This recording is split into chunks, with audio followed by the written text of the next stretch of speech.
بسم الله الرحمن الرحيم. السلام عليكم ورحمة الله وبركاته.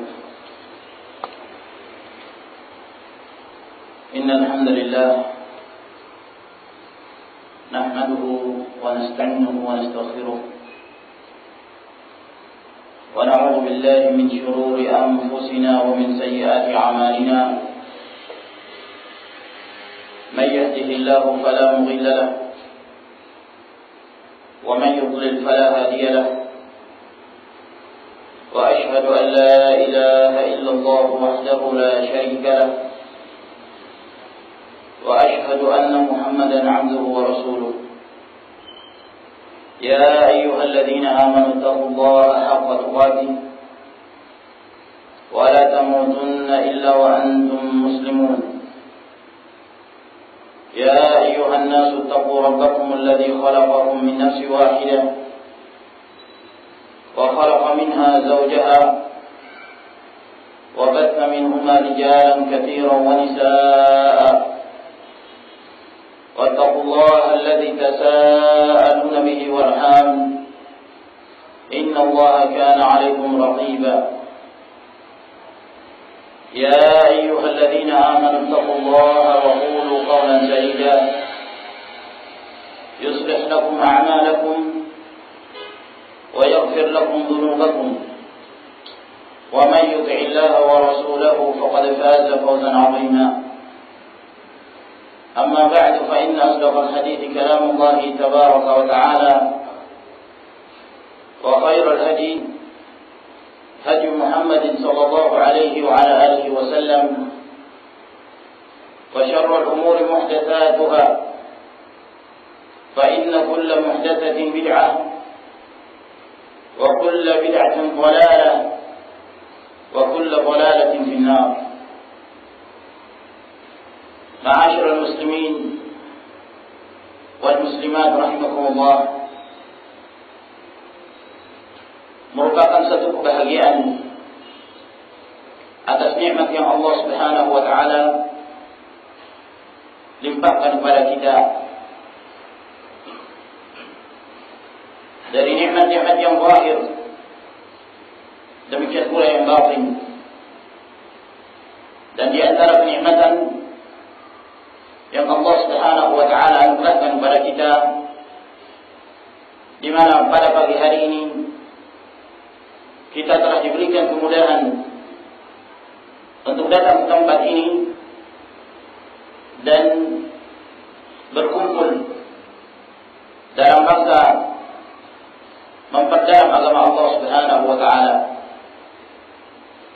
Kita selalu berharap semoga Allah Subhanahu wa taala menjadikan amalan kita sebagai amalan yang dirahmati Allah Jalla wa ala, dan menjadikan hari-hari kita hari-hari yang penuh berkah, terkhusus di pagi hari di mana Allah Subhanahu wa taala telah mendoakan umatnya agar senantiasa mereka diberikan berkah. Allahumma barik li ummati fi bukuriha. Ya Allah, berikanlah berkah untuk umatku di pagi harinya. Ma'asyiral muslimin wal muslimat rahimakumullah, di antara kenikmatan yang terbesar yang Allah Subhanahu wa taala berikan kepada umat ini, di saat Allah Jalla wa ala mengutus Rasulnya sallallahu alaihi wa alihi wasallam sebagai mubasyir, pembawa berita gembira, dan sekaligus memberi peringatan untuk menyampaikan kebenaran, menyampaikan hidayah dan nur, cahaya kepada umat ini. Siapa di antara mereka yang taat, maka dialah yang mendapatkan kemuliaan dan kebahagiaan. Dan siapa di antara mereka yang menyimpang dan menyelisihi Rasulullah sallallahu alaihi wasallam terhadap apa yang beliau bawa dari Al-Qur'anul Karim dan wahyu dari Allah Subhanahu wa taala, maka dia mendapatkan peringatan dari Allah Jalla wa'ala berupa azab dan siksaan yang sangat pedih. Allah Subhanahu wa ta'ala berfirman dalam surah Taha, di mana Allah Jalla wa'ala menjelaskan tentang keadaan seorang yang mengikuti hidayah, yang mengikuti Al-Quran, yang mengikuti petunjuk Allah Subhanahu wa ta'ala. Allah Jalla wa'ala berfirman, "Faman ittaba'a hudaya fala yadhillu wa la yashqa." Barang siapa yang mengikuti hidayah, maka dia tidak akan tersesat dan tidak pula sengsara. Tidak tersesat dalam kehidupan dunianya dan dia tidak akan sengsara dalam kehidupan akhirat. Abdullah bin Abbas radhiyallahu taala anhuma, ketika beliau menjelaskan firman Allah Subhanahu wa taala ini, beliau mengatakan, "Takaffalallahu jalla wa ala liman qara'a al-Qur'ana wa 'amila bihi alla yadhilla fid dunya wa la yashqa fil akhirah." Allah Subhanahu wa taala telah memberikan jaminan bagi seseorang yang membaca Al-Quran dan mengamalkannya. Yang membaca Al-Quran dan mengamalkannya, maka dia tidak akan tersesat dalam kehidupan dunianya. Dia senantiasa diberikan hidayah oleh Allah Subhanahu wa taala dan dia tidak akan sengsara dalam kehidupan akhirat. Oleh karena itu, ma'asyiral muslimin rahimakumullah, merupakan suatu yang wajib bagi kaum muslimin dan muslimat untuk mengisi waktu-waktu mereka dengan ibadah dan talabul ilm, menuntut ilmu yang mendekatkan diri mereka kepada Allah Subhanahu wa taala. Di dalam satu hadis yang diriwayatkan oleh Al-Imam Al-Bukhari radhiyallahu taala anhu dalam sahihnya dari Atha bin Yasar radhiyallahu anhu. Atha bin Yasar mengatakan, "Laqitu Abdullah bin Amr bin Al-As." Suatu ketika aku bertemu dengan Abdullah bin Amr bin Al-As. Beliau salah seorang sahabat Nabi sallallahu alaihi wa alihi wasallam. Dan beliau termasuk di antara sahabat yang banyak meriwayatkan hadis-hadis dari Rasulullah sallallahu alaihi wa alihi wasallam. Bahkan riwayat beliau diakui oleh Abu Hurairah radhiyallahu taala anhu. Abu Hurairah radhiyallahu taala anhu mengatakan, "Ma kana aktsar haditsan minni, ma kana ahadun aktsar haditsan minni illa ma jaa an Abdullah bin Amr bin Al-As, fa innahu kana yaqtu wa la aktub." Kata Abu Hurairah radhiyallahu taala anhu, tidak seorang pun yang lebih banyak riwayatnya dari Nabi sallallahu alaihi wasallam daripada aku, kecuali riwayat-riwayat yang datang dari Abdullah bin Amr bin Al-As. Beliau banyak meriwayatkan hadis disebabkan karena Abdullah bin Amr bin Al-As suka menulis hadis, sedangkan saya tidak menulis hadis. Maka Abdullah bin Amr bin Al-As radhiyallahu taala anhuma, seorang sahabat yang alim yang meriwayatkan hadis-hadis dari Nabi sallallahu alaihi wasallam. Atha bin Yasar mengatakan, aku bertemu dengan Abdullah bin Amr bin Al-As. Maka aku pun berkata kepadanya, "Akhbirni an sifati Rasulillah sallallahu alaihi wa alihi wasallam fi Taurat." Kabarkan kepadaku tentang sifat-sifat Rasulullah sallallahu alaihi wasallam yang terdapat dalam kitab Taurat. Atha bin Yasar rahimahullah taala bertanya tentang hal ini kepada Abdullah bin Amr bin Al-As karena beliau mengetahui bahwa Abdullah bin Amr bin Al-As memiliki pengetahuan tentang lembaran-lembaran kitab Taurat dan kitab Injil. Demikian pula kisah-kisah Bani Israel yang beliau dapatkan pada saat Futuhat, ketika kaum muslimin berhasil menguasai negeri-negeri Eropa yang sebelumnya dikuasai oleh Ahlul Kitab. Negeri Persia demikian pula Romawi tunduk di bawah kekuasaan kaum muslimin, sehingga mereka banyak meninggalkan kisah-kisah dari umat terdahulu yang dinukilkan dari pendeta-pendeta mereka, dari orang-orang Bani Israel. Maka inilah yang ditemukan oleh Abdullah bin Amr bin al-As, lembaran-lembaran Taurat, demikian pula lembaran-lembaran dari kitab Injil, dan kisah-kisah yang disebut dengan kisah Israiliyat, yaitu kisah-kisah yang menjelaskan tentang umat-umat terdahulu namun tidak melalui jalur Rasulullah sallallahu alaihi wasallam.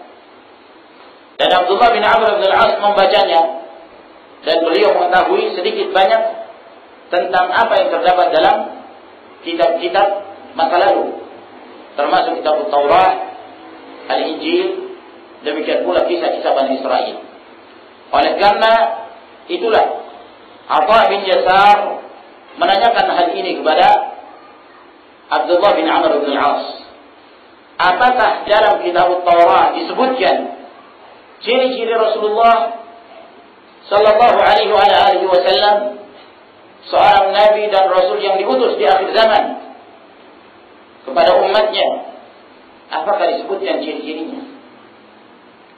Maka Abdullah bin Amr bin al-As radhiyallahu taala anhu menjawab, "Ajal, fa wallahi innahu la mawsufun fi at-Taurah bi ba'd sifatihi fi al-Qur'an." Kata Abdullah bin Amr bin al-As radhiyallahu taala anhu, benar demikian. Demi Allah, sesungguhnya Rasulullah sallallahu alaihi wasallam telah disebutkan sifat-sifatnya di dalam kitab Taurat dengan sebahagian sifat-sifat yang terdapat di dalam Al-Qur'anul Karim. Ini menunjukkan bahwa Abdullah bin Amr bin al-As membaca sebagian dari kitab Taurat tersebut. Dan perlu kita ketahui bahwa kitab Taurat, demikian pula kitab Injil yang menjadi pegangan Ahlul Kitab sekarang ini, tentu telah banyak berubah. Dan Allah Subhanahu wa taala telah menjelaskan di dalam ayat-ayatnya tentang perbuatan alim ulama'nya mereka, tentang perbuatan pendeta-pendeta mereka yang melakukan perubahan terhadap nas-nas wahyu yang datang dari Allah Subhanahu wa taala. Allah Jalla wa ala berfirman, "Fawailul lil ladzina yaktubuna al-kitaba bi aydihim thumma yaquluna hadha min 'indillah liyashtaru bihi thamanan qalila.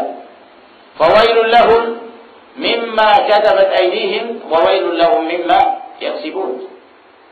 Celaka, binasa orang-orang yang mereka menulis dengan tangan-tangan mereka, lalu kemudian mereka mengatakan ini dari kitab Allah, ini dari wahyu Allah Subhanahu wa taala. Tujuan mereka untuk mendapatkan dunia yang sedikit, dengan nilai yang sedikit, mendapatkan harta dunia, maka mereka rela untuk merubah-rubah isi dari kitab Allah Subhanahu wa taala. Fawailul lahum mimma katabat aydihim, maka binasa mereka terhadap apa yang telah mereka tulis dengan tangan-tangan mereka tersebut, dan binasa apa yang telah mereka usahakan. Demikian pula Allah Subhanahu wa taala berfirman tentang keadaan mereka, yuharrifuna al-kalima min ba'di mawadhi'i. Mereka telah merubah-rubah firman-firman Allah Subhanahu wa taala dari posisinya, dari kedudukannya, dari apa yang difirmankan oleh Allah Subhanahu wa taala dalam kitab Taurat, demikian pula Injil. Maka ini menunjukkan bahwa apa yang menjadi pegangan Ahlul Kitab sekarang ini telah banyak terjadi perubahan. Namun bukan berarti bahwa seluruh nas-nas yang terdapat di dalam kitab Injil, demikian pula Taurat, seluruhnya telah berubah. Masih ada bagian-bagian yang itu merupakan wahyu dari Allah Subhanahu wa Ta'ala. Oleh karena itu, apa yang sahih dan apa yang menjelaskan di dalam kitab Taurat, demikian pula Injil, dari kebenaran dan sesuai dengan firman Allah Subhanahu wa Ta'ala di dalam Al-Quran atau penjelasan Nabi sallallahu alaihi wasallam di dalam hadis-hadis beliau, maka ini menunjukkan bahwa apa yang disebutkan dalam kitab Taurat dan Injil merupakan kebenaran. Salah satu yang menunjukkan hal ini, apa yang terjadi di zaman Rasulullah sallallahu alaihi wasallam, disebutkan dalam riwayat Al-Imam Muslim rahimahullah taala dari hadis Al-Bara bin Azib radhiyallahu taala anhu. Suatu ketika orang-orang Yahudi mereka ingin membawa seorang laki-laki Yahudi dan seorang wanita Yahudiyah yang keduanya telah melakukan perbuatan zina. Maka mereka pun berselisih. Apakah mereka membawanya kepada Nabi sallallahu alaihi wasallam? Terjadi perselisihan di antara mereka. Jangan sampai dibawa kepada Rasulullah alaihi wasallam, maka Rasulullah menegakkan hukum rajam kepada keduanya, dan itu yang mereka tidak inginkan. Mereka inginkan ya cukup dicambuk atau yang semisalnya, jangan sampai menghilangkan nyawanya. Maka pada akhirnya di antara mereka ada yang mengatakan, in utitum hada fakhudhu wa in lam tutau fahdharu. Akhirnya mereka memberi pilihan. Kalau kalian datang pada Muhammad sallallahu alaihi wasallam, kalau dia menetapkan hukum selain dari hukum rajam, dicambuk atau yang semisalnya, direndahkan, dihinakan, ambil hukum itu. Namun apabila dia menetapkan hukum rajam, maka jangan kamu ambil, hati-hati. Maka turun firman Allah Subhanahu wa Ta'ala yang menjelaskan tentang apa yang mereka katakan. Dan Allah Jalla wa Ala mengatakan, "Wa may yuridillahu fitnatahu falan tamlika lahu min Allahi syai'an." Siapa yang Allah Subhanahu wa Ta'ala kehendaki dia terfitnah, dia tersesat dari jalan Allah Subhanahu wa Ta'ala, kamu tidak mampu memberikan hidayah kepadanya. Ulaika alladziina lam yuridillahu an yutahhira qulubahum. Mereka itulah orang-orang yang Allah Subhanahu wa Ta'ala enggan untuk menyucikan hati-hati mereka. Karena mereka memilih-milih hukum Allah. Yang enak mereka ambil, yang tidak enak mereka buang, yang mereka anggap keras mereka lemparkan, dan mereka tidak ingin berhukum dengan hukum Allah Subhanahu wa Ta'ala. Pada akhirnya mereka pun sepakat untuk membawa kedua orang ini di hadapan Nabi sallallahu alaihi wasallam. Maka pada saat mereka membawa, mereka pun menjelaskan bahwa kedua orang ini telah melakukan perzinahan. Apa hukumannya? Kata Nabi sallallahu alaihi wasallam, "Hal tajiduna ar-rajma fi kitabillah fi kitabikum?" Apakah kalian mendapati hukum rajam dalam kitab kalian? Kitab Taurat? Jawaban mereka, "Ma wajadna rajam fi kitabillah." Kami tidak mendapatkan rajam dalam kitab Allah Subhanahu wa Ta'ala. Mereka mengingkari adanya hukum rajam. Maka Nabi sallallahu alaihi wasallam mengatakan pada mereka, "Fa'tu bit Taurati in kuntum shadiqin." Datangkan kitab Taurat apabila kalian benar-benar jujur. Dan pada waktu itu di samping Nabi sallallahu alaihi wasallam ada seorang sahabat yang dahulu dia seorang Yahudi, Abdullah bin Salam radhiyallahu taala anhu. Tentu dia mengetahui isi kitab Taurat. Dia mengetahui sebagian dari wahyu-wahyu Allah Subhanahu wa Ta'ala yang Allah turunkan dalam kitab Taurat. Maka didatangkanlah kitab Taurat dan salah seorang pemuda membacanya. Maka dia membaca kitab Taurat yang menjelaskan tentang hukum orang yang berzina. Maka dia baca. Nah, kemudian di situ ada kalimat yang kemudian ditutupi oleh tangan pemuda ini pada saat dia membacanya. Jadi dia hanya membaca bagian atas dan bagian akhir. Lalu dia menutupi bagian kalimat tersebut. Dia membaca. Yang menjelaskan di situ bahwa seorang berbuat zina dihinakan, dihitamkan wajahnya dan semisalnya. Lalu kemudian dia tidak membaca bagian kalimat yang itu menjadi inti permasalahan. Ketika dia membaca bagian bawah, maka dilihat oleh Abdullah bin Salam radhiyallahu ta'ala. Kata beliau, angkat tanganmu. Angkat tanganmu. Maka dia pun mengangkat tangan. Baca itu. Maka ketika dia membacanya, ternyata ayat tersebut menjelaskan tentang hukum rajam bagi pelaku zina di kalangan Yahudi. Maka Nabi Shallallahu Alaihi Wasallam pun menegakkan hukum rajam kepada kedua orang Yahudi dan Yahudiyah yang telah melakukan perzinahan. Yang menjadi syahid dari hadis ini menunjukkan bahwa dalam kitab Taurat masih ada sisa-sisa dari firman-firman Allah Subhanahu wa taala yang sejalan dengan Al-Qur'an.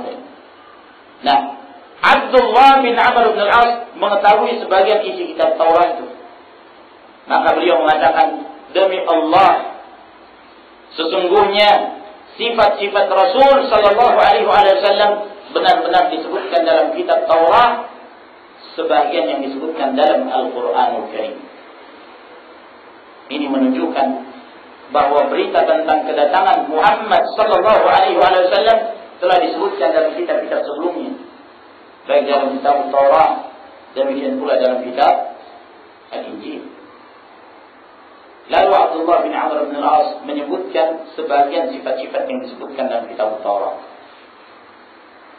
Inna arsalnaka syahidan wa mubashiran wa nadhira.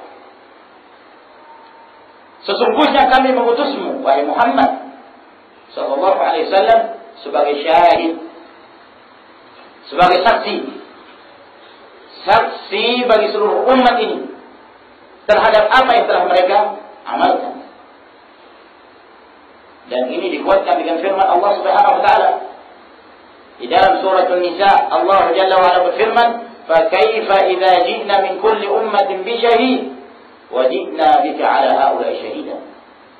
Bagaimanakah sekiranya apabila kami mendatangkan setiap umat itu dengan seorang saksi, dan kami mendatangkan engkau sebagai saksi terhadap mereka semuanya.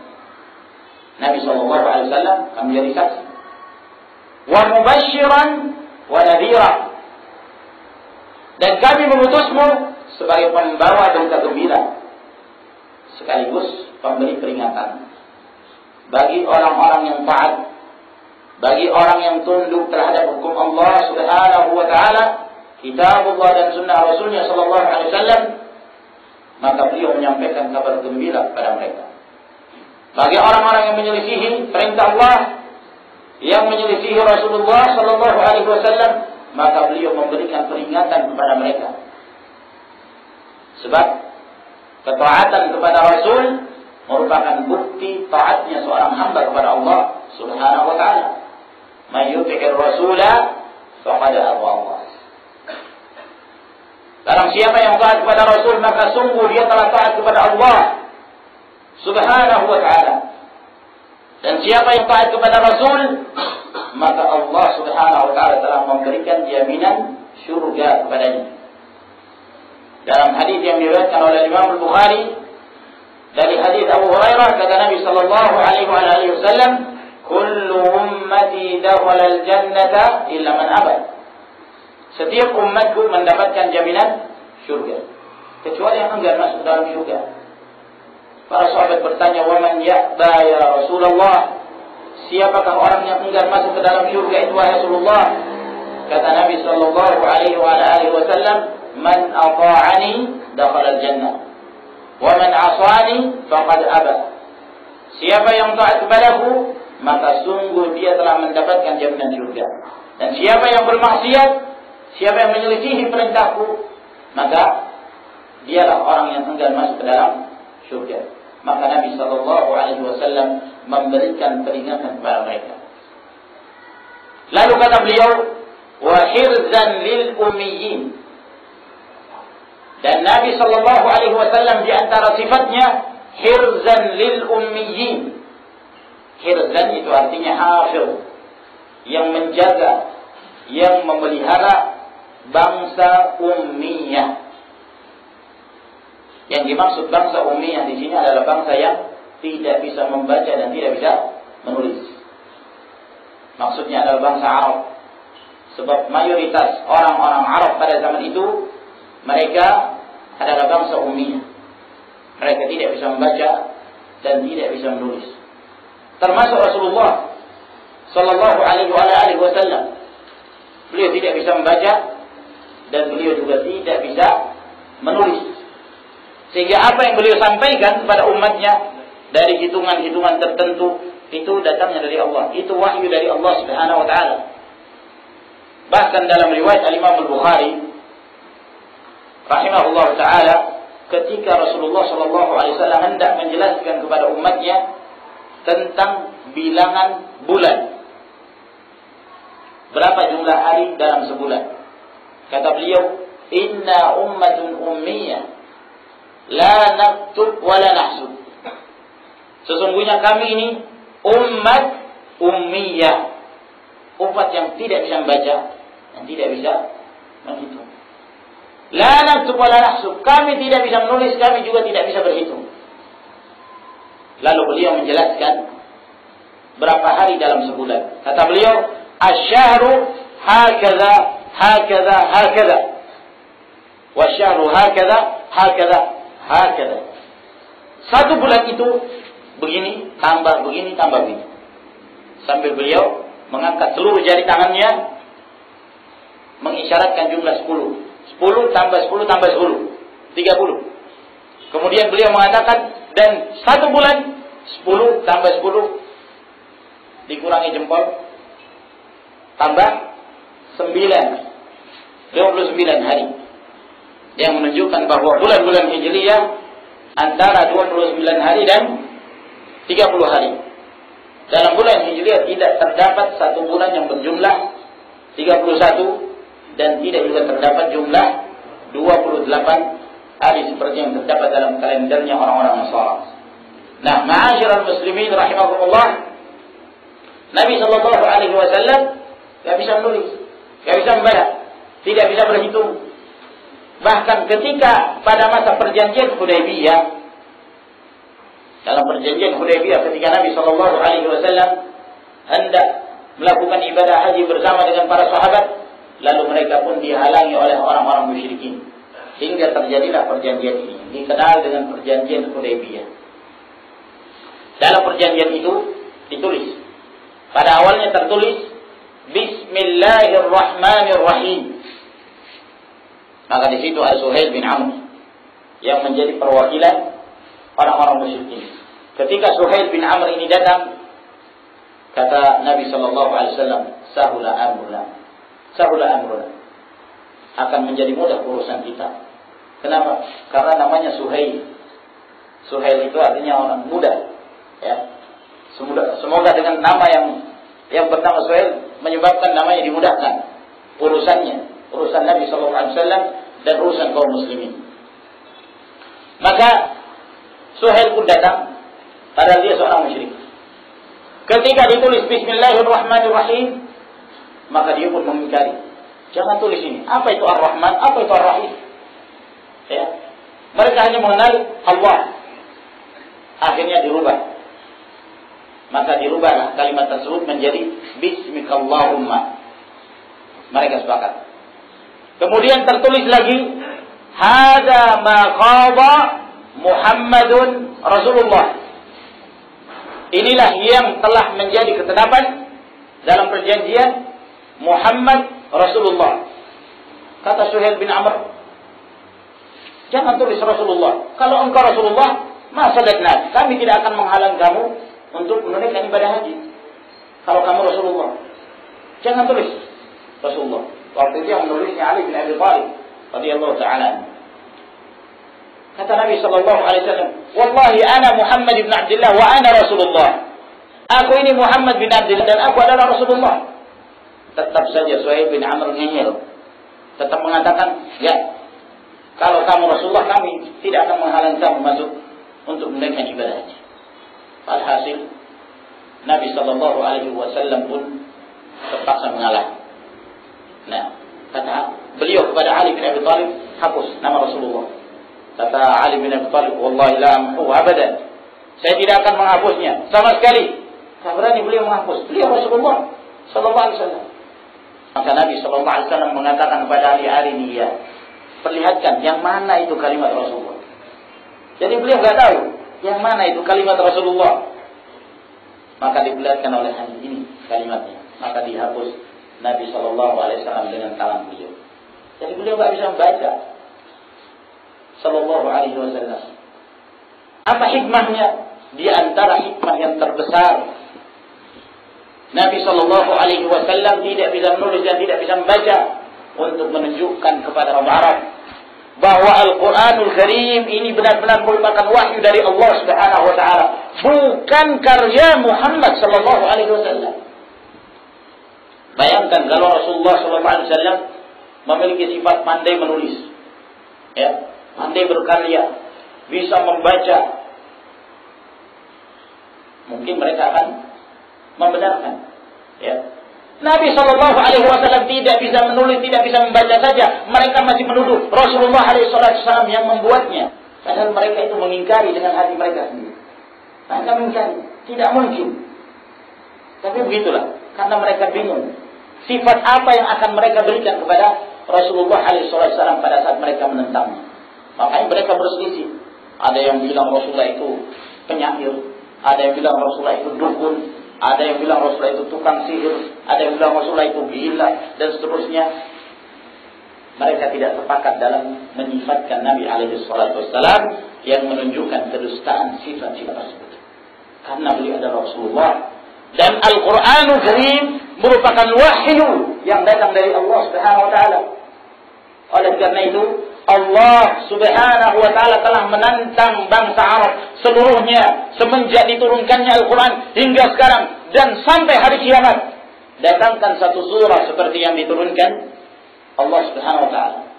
"Fa in kuntum fi raibin mimma nazzalna 'ala 'abdina fa'tu bi suratin min mithlihi wad'u syuhada'akum min dunillah in kuntum shadiqin." Apabila kalian masih ragu dengan ayat-ayat yang kami turunkan kepada Nabi kami, pada hamba kami, silakan datangkan satu surah. Ya, satu surah. Satu surah dalam Al-Quran Karim minimalnya berapa ayat? 3 ayat. Surah apa itu? Hah? Al-Ikhlas. Coba kita baca. Qul huwallahu ahad, Allahus samad, lam yalid wa lam yulad. Sudah lebih. Hah? Al-Kautsar. Inna a'tainaka al-Kautsar. Fashalli li rabbika wanhar, inna syani'aka huwal abtar. Sangat singkat, ya. Ringkas, singkat, padat maknanya. Satu surah. Bangsa Arab itu jagoan dalam membuat syair. Bangsa Arab jagoan dalam hal membuat kata-kata yang indah dalam bentuk saja, ahli dalam ilmu balaghah. Tapi mereka tidak mampu membuat satu surah minimal 3 ayat seperti yang dikerbankan Allah Subhanahu wa taala. Tantangan dari dahulu hingga sekarang tidak seorang pun dari kalangan Arab yang mampu membuat satu surah seperti yang diturunkan Allah Subhanahu wa taala. Satu surah dalam hal keindahannya, kebagusan bahasanya, kefasihannya, balaghahnya, sehingga membingungkan bangsa Arab itu sendiri. Seorang ahli syair yang bernama Utbah bin Rabi'ah, ketika dia diutus oleh kaum musyrikin sebagai delegasi untuk mendatangi Rasulullah SAW yang sifatnya buta huruf, sementara dia ini punya keahlian, ahli syair, ahli mantra perdukunan, ahli sihir, dia punya keahlian. Datang kepada Utbah, datang kepada Nabi SAW. Setelah dia berbicara banyak, Nabi sallallahu alaihi wasallam hanya membacakan kepadanya 12 ayat dari surah Asy-Syura. 12 ayat dibacakan. Nah, fa in a'radu faqul anzartukum sa'iqatan mithla sa'iqati 'ad wa thamud.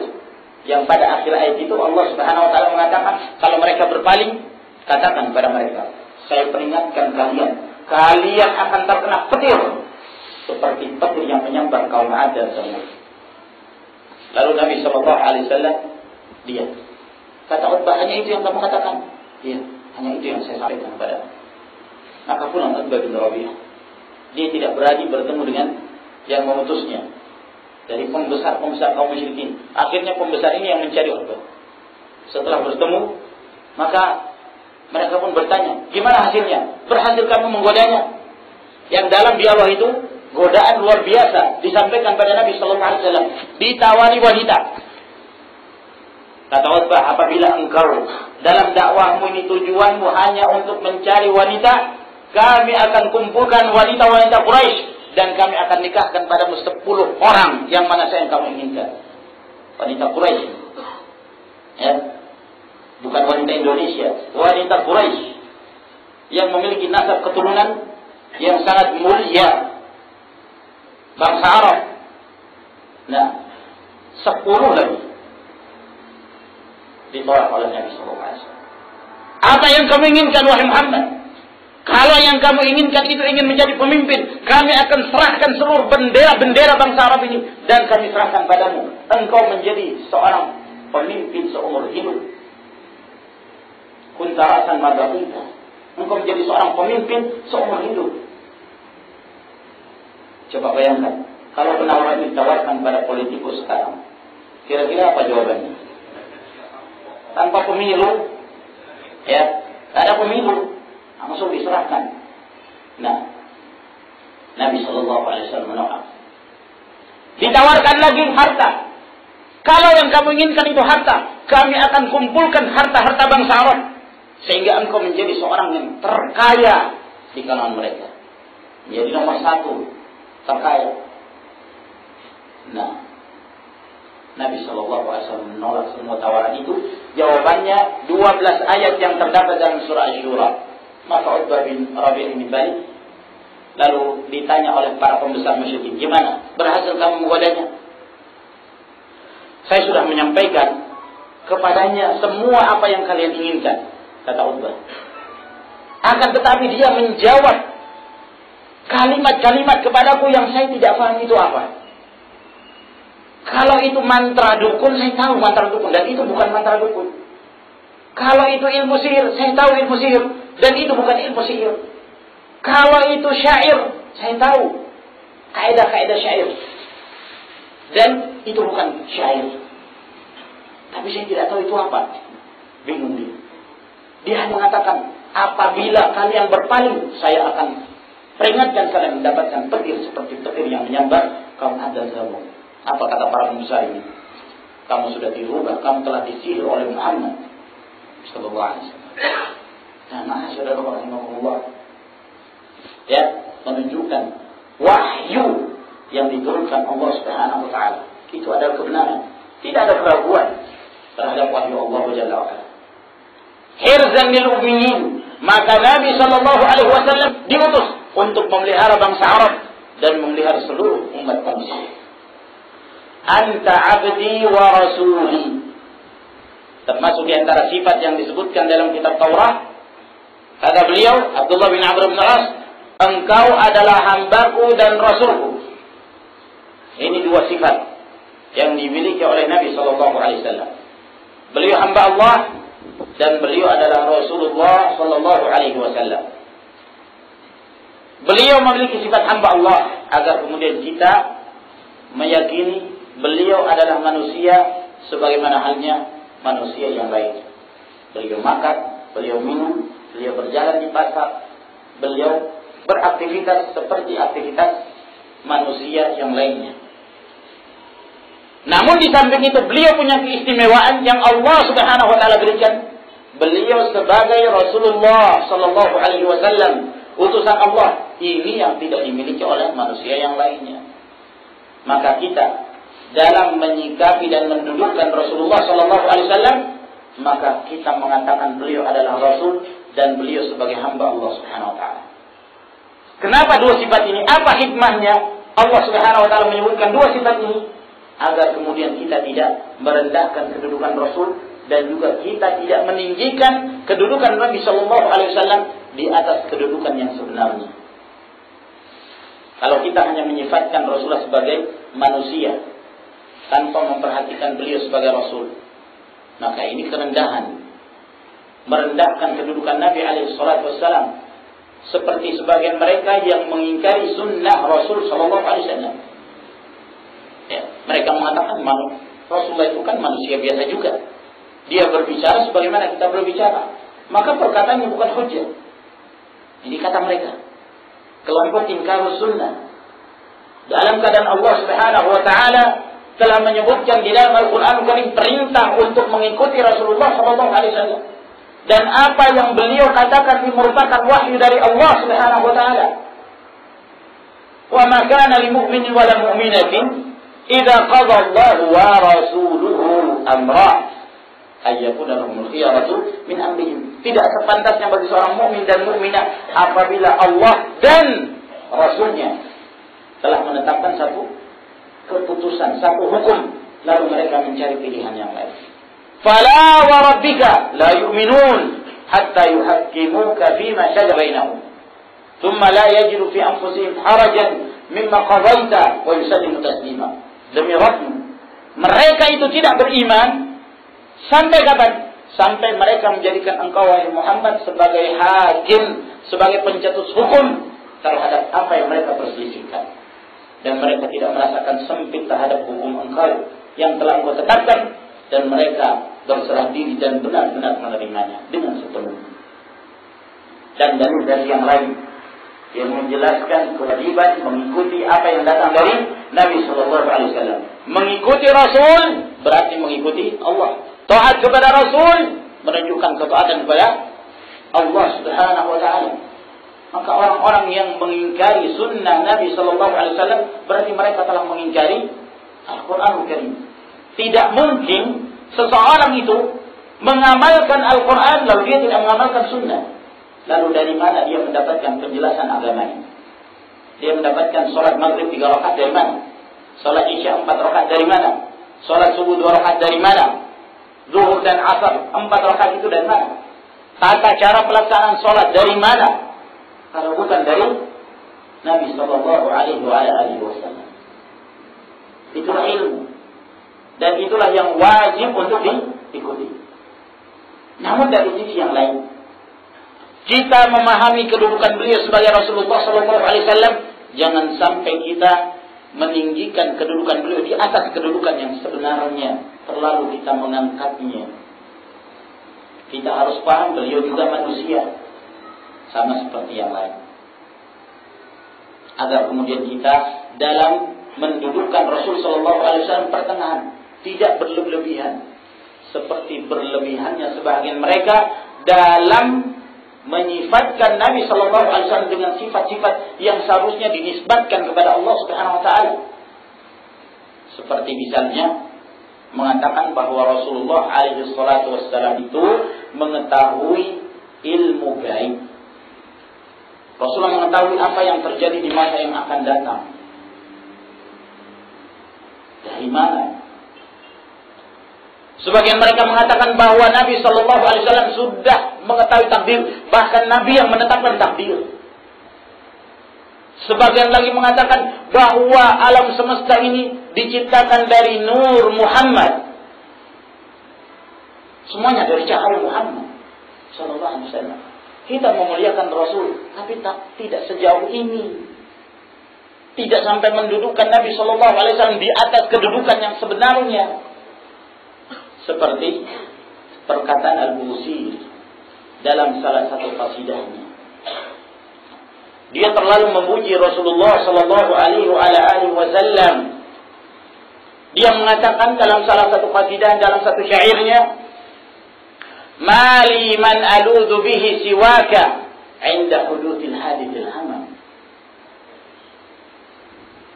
Fa inna min jawdika ad-dunya wa dharrataha. Wa min ulumika ilmul lawhi wal qalami." Kepada siapa lagi aku memohon perlindungan melainkan kepadamu wahai Rasul ketika terjadinya musibah dan bencana yang menimpa umat ini. Coba berlindung diri kepada Rasul. Lalu diletakkan di mana Allah Subhanahu Wa Taala? yang maha memberikan manfaat dan menolak kemudaratan. Wala tad'u min dunillahi ma la yanfa'uka wa la yadhurruk. Jangan kamu berdoa, jangan kamu beribadah kepada selain Allah yang tidak bisa memberi manfaat dan mudarat padamu. Kalimat-kalimat ini sering diucapkan oleh sebagian kaum muslimin. Lalu Al-Busiri juga mengatakan, fa inna lidunika min jawdika dunya wa darataha. Sesungguhnya di antara kedermawananmu wahai Rasul, dunia dan segala kenikmatannya. Dan di antara ilmumu adalah ilmu al-lawhul mahfuz dan ilmu takdir. Luar biasa. Sementara Allah Subhanahu wa taala mengatakan alimul ghaib. Allah Subhanahu wa taala itu alimul ghaib yang maha mengetahui alam ghaib. La ya'lamu man fis samawati wa fil ardi illa Allah. Tidak ada yang mengetahui apa yang terdapat di langit dan di bumi kecuali Allah Subhanahu wa taala. Rasulullah sallallahu alaihi wasallam mengabarkan kejadian-kejadian yang akan datang. Itu bukan karena beliau mengetahui sesuatu yang akan terjadi, namun beliau hanya mendapatkan wahyu dari Allah Subhanahu wa taala. Berita dari Allah Jalla wa Ala. Kalau Allah Subhanahu wa taala tidak memberitakan pada Rasul, beliau tidak tahu. Beliau tidak mengetahui. Yang menunjukkan hal itu disebutkan dalam riwayat Imam Al-Bukhari dalam Al-Adabul Mufrad, ketika seorang wanita Yahudiyah menghadiahkan kepada Nabi Shallallahu Alaihi Wasallam sepotong daging yang rupanya telah diracuni. Daging itu telah diracuni sengaja untuk membunuh Nabi Shallallahu Alaihi Wasallam, dan diterima oleh Rasulullah Shallallahu Alaihi Wasallam, dan beliau pun memakannya.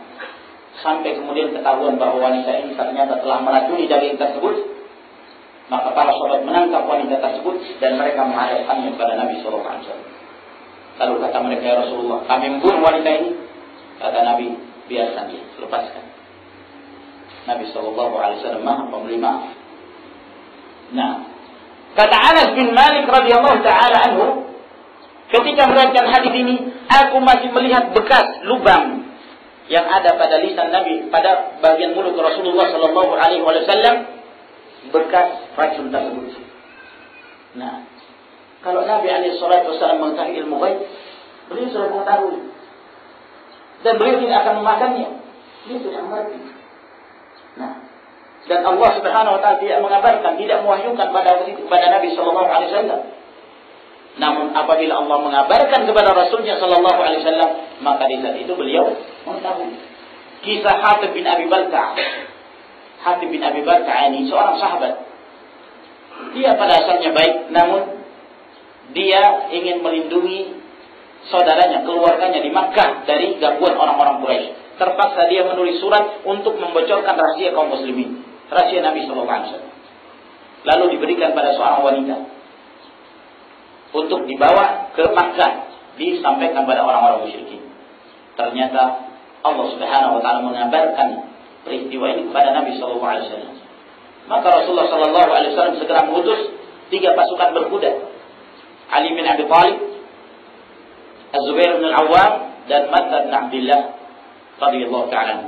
Kata beliau, kalian datangi tempat yang namanya Raudhatul Khah. Di sana ada seorang wanita. Wanita inilah yang membawa suratnya Hatib bin Abi Balta'ah untuk diserahkan pada orang-orang musyrikin.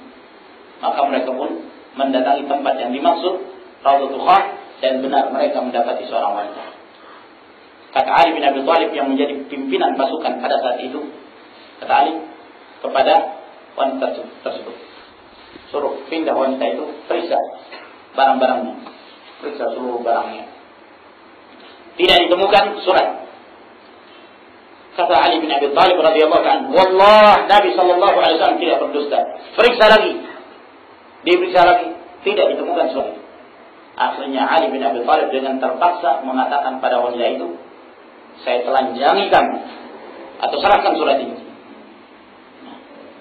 Saya telanjangi. Maka ketika wanita yang melihat kesungguhan Ali bin Abi Thalib untuk menelanjangi wanita tersebut, maka dia pun akhirnya menyerahkan surat tersebut, disimpan di bagian sanggulnya. Nah, diserahkan pada Ali. Siapa yang mengabarkan? Allah Subhanahu wa taala. Kalau bukan Allah yang mewahyukan kepada Nabi sallallahu alaihi wasallam, beliau tidak mengetahui. Oleh karena itu Nabi sallallahu alaihi wasallam mengingatkan umat ini, apabila hendak memuliakan Rasul, muliakan Nabi sallallahu alaihi wasallam, dan Rasul pantas untuk dimuliakan, tapi jangan mengangkat kedudukan Rasul sallallahu alaihi wasallam di atas kedudukan beliau yang sebenarnya. Dalam riwayat Imam Al-Bukhari dari hadis Umar, kata Nabi sallallahu alaihi wasallam, "La tutruni kama atratin Nasara Isa bin Maryam, fa innama ana 'abdun, faqulu 'Abdullah wa Rasul."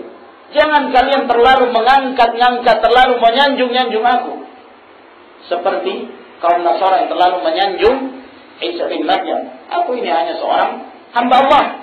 Cukup kalian mengatakan, fa innama ana 'Abdullah wa Rasul. Aku ini hanya seorang hamba Allah dan Rasulnya. Tidak diperbolehkan terlalu menyanjung-nyanjung Nabi sallallahu alaihi wasallam. Kemudian kata Abdullah bin Amr bin Al-As, wa sammaituka al-mutawakkil.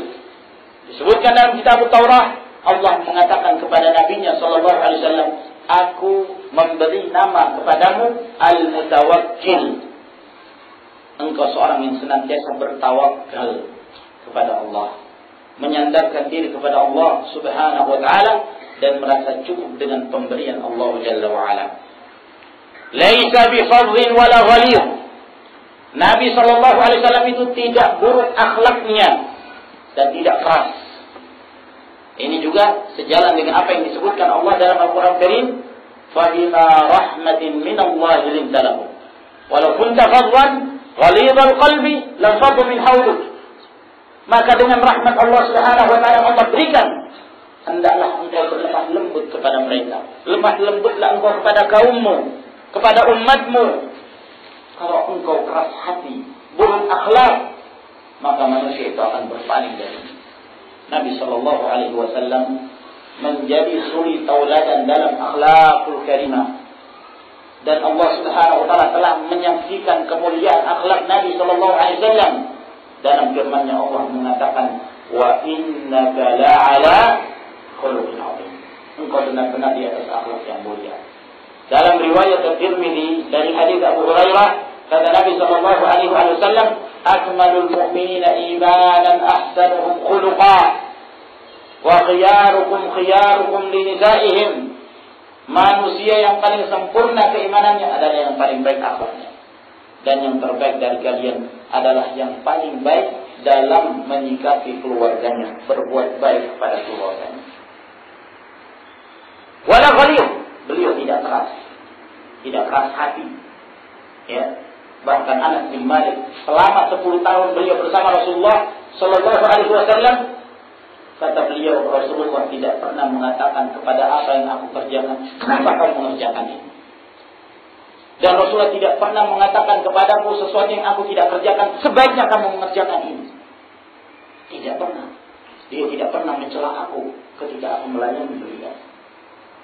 Beliau selama 10 tahun melayani Rasulullah sallallahu alaihi wasallam, mengetahui betul akhlak yang dimiliki oleh Rasulullah alaihi salatu wassalam, akhlak yang sangat mulia. Wala sakhabin fil aswaq, dan Nabi alaihi salatu wassalam bukan orang yang suka berteriak di pasar-pasar.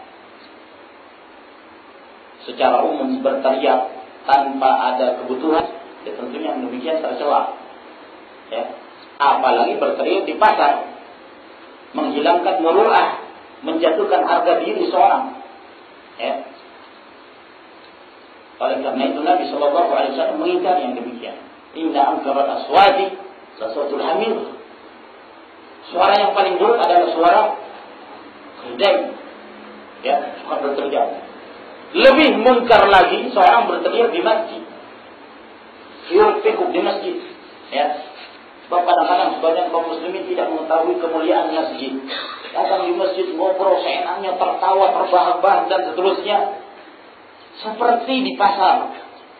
Dalam riwayat Imam Muslim, Nabi sallallahu alaihi wasallam mengingatkan, "Iyyakum wa aisyatil aswaq." Hendaklah kalian menjauhi hiruk-pikuk seperti hiruk-pikuknya pasar. Apalagi di masjid Allah Subhanahu wa taala. Kemudian kata Abdullah bin Amr bin Al-As menyebutkan sebagian sifat Nabi sallallahu alaihi wasallam dan kitab Taurat.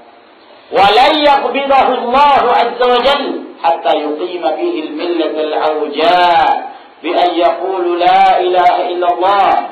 Dan Allah Subhanahu wa taala akan tidak mewafatkan beliau hingga beliau menegakkan keyakinan yang bengkok, keyakinan yang menyimpang, keyakinan yang miring dari kebenaran, sehingga mereka mengucapkan la ilaha illallah fayaftahu biha a'yunan umya wa adhanan summa wa quluban gulfa, sehingga beliau pun membuka mata-mata yang buta, telinga-telinga yang tuli, demikian pula hati-hati mereka yang terkunci dan tertutup. Maka Allah Subhanahu wa taala menjadikan Rasul sallallahu alaihi wasallam sebagai al-hadi, pembimbing yang mengarahkan umat ini kepada as-siratul mustaqim. Oleh karena itu, tidak ada jalur lain, tidak ada alternatif yang lain bagi seorang yang mengharapkan kebenaran kecuali apa yang telah diajarkan oleh Rasulullah sallallahu alaihi wasallam. Tidak boleh dipertentangkan ucapan Rasul dengan ucapan selain Rasulullah alaihi salatu wassalam. Ucapan siapapun itu. Apakah itu ucapan seorang imam seperti Al-Imam Ahmad atau Al-Imam Syafi'i atau Al-Imam Malik atau Abu Hanifah, bahkan yang lebih dari itu seperti para sahabat, tidak boleh dipertentangkan ucapan Rasul dengan ucapan selain Rasul sallallahu alaihi wasallam. Apalagi hanya ucapan seorang kiai, apalagi hanya ucapan seorang guru. Ya, tidak boleh. Yang demikian termasuk bodohan. Oleh karena itu tidak seorang pun dari kalangan para ulama yang membolehkan seorang itu fanatik terhadap segala yang dia ucapkan kecuali Rasulullah sallallahu alaihi wasallam. Ketika Urwah bin Zubair, Urwah ini seorang tabi'in, dia mengatakan kepada Abdullah bin Abbas bahwa Abu Bakar As-Siddiq dan Umar bin Khattab menganjurkan untuk mengerjakan haji ifrad, bukan haji tamattu. Kata Abdullah bin Abbas, yang diperintahkan oleh Nabi SAW itu adalah haji tamattu. Beliau menganjurkan para sahabat untuk mengerjakan haji tamattu. Kata Allah, tapi Abu Bakar dan Umar melarang. Maka Abdullah bin Abbas radhiyallahu ta'ala mengatakan, yushiku an tumtar alaikum al-hijaratu minas sama'. Aqulu lakum qala Rasulullah wa taquluna qala Abu Bakar bin Umar. Saya khawatir jangan sampai dijatuhkan hujan batu dari langit kepada kalian. Saya mengatakan bersabda Rasulullah, kamu mengatakan berkata Abu Bakar bin Umar. Padahal Abu Bakar dan Umar ini adalah manusia terbaiknya zaman ini, manusia terbaiknya umat Rasul sallallahu alaihi wasallam. Setelah Nabi alaihi wasallam, tidak boleh seorang fanatik kepada ucapannya, apalagi kepada selain mereka berdua. Tidak satu pun dari imam yang memerintahkan pengikutnya, murid-muridnya untuk fanatik terhadap segala yang dia ucapkan. Abu Hanifah rahimahullah, beliau mengatakan, "Idza jaa 'anillah fa'ala ar-ra'si wal 'ain, wa idza jaa 'an Rasulillah fa'ala ar-ra'si wal 'ain, wa idza jaa 'anit tabi'in fa nahnu rijal wa rijal." Apabila datang dari Allah wahyu, maka kami terima. Ala ra'si wal 'ain. Artinya ala ra'si wal 'ain itu di atas kepala dan mata. Maksudnya kami tunduk dan menerima hukum itu. Ya. Kalau datang dari Rasulullah sallallahu alaihi wasallam, kami terima. Yang datang dari sahabat, kami terima. Adapun yang datang dari tabi'in, kami lelaki, mereka juga laki-laki. Kenapa beliau mengatakan ini? Karena Abu Hanifah termasuk dari generasi tabi'in.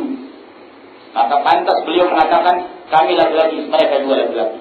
Tapi kalau orang sekarang tidak sepantasnya mereka mengatakan kalau datang dari tabi'in, saya laki-laki, mereka juga laki-laki. Kedudukannya enggak sama, Bang. Nah, Imam Malik rahimahullah ta'ala, beliau mengatakan ketika di hadapan kuburan Nabi SAW, kata beliau, kullu kalamin yu'khadhu wa yurad illa kalam sahibi hadzal qabr. Setiap ucapan bisa diterima dan ditolak kecuali ucapan penghuni kuburan ini, yaitu Rasulullah SAW. Al-Imam Ahmad rahimahullah yang mengatakan, "Idza shahhal hadits fa huwa madhhabi." Apabila telah sahih satu hadis, maka itulah mazhabku, itulah pendapatku. Al-Imam Syafi'i rahimahullah, beliau mengatakan, Idza ra'aitum qali mukhalifan li qali Rasulillah sallallahu alaihi wasallam fadribu qawli 'ala al-jidar. Apabila kalian melihat ucapanku bertentangan dengan ucapan Rasul sallallahu alaihi wasallam, lemparkan ucapanku itu ke dinding. Beliau juga mengatakan, ajma'al muslimun ala anna man istabanat lahu sunnatu Rasulillah sallallahu alaihi wasallam lam yakun lahu an yad'aha li qawli ahadin minan nas. Telah sepakat kaum muslimin, telah sepakat para imam bahwa siapa di antara mereka yang telah jelas baginya sunnah Rasulullah sallallahu alaihi wasallam lalu dia meninggalkannya karena ucapan seseorang dari manusia, maka ini adalah perbuatan yang tidak halal, ini adalah perkara yang diharamkan. Oleh karena itu ada seorang penyair, beliau mengumpulkan 4 ucapan para imam ini dalam syair-syairnya. Dia mengatakan, wa qawlu alamil huda la yu'mal biqawlina bikulli nassin yuqbal biduni nassin yuqbal fihi dalilul akhdhi bil hadithi wa dhaka fil qadim wal hadithi. Qala Abu Hanifah al-imam la yanbaghi liman lahu islamu akhdan bi aqwaliya hatta turada ala al-kitab wal hadith al-murtada. Wa Malikun imam dar al-hijrati qala wa qad ashara nahwa al-hujrati kullu kalamin minhu dhu qabuli wa minhu mardud siwa ar-rasul. Wa Syafi'i qala in ra'aytum qawli mukhalifan lima rawaytum قولي مخالفا لما رويتم من الحديث فاضربوا الجدار بقولي المخالف الأخبار. وأحمد قال لهم لا تكتبوا ما قلته بل أصل ذاك فاكتبوا فانظر مقالات الهداة الأربعة واعمل بها فإن فيها منفعة لقمعها لكل ذي تعصب والمنصفون يكتفون بالنبي صلى الله عليه وآله وسلم. Dia mengatakan ucapan para tokoh-tokoh itu, ucapan para imam itu tidak bisa diamalkan tanpa nas dan tanpa dalil yang sahih dari kitabullah dan sunnah Rasulnya sallallahu alaihi wasallam.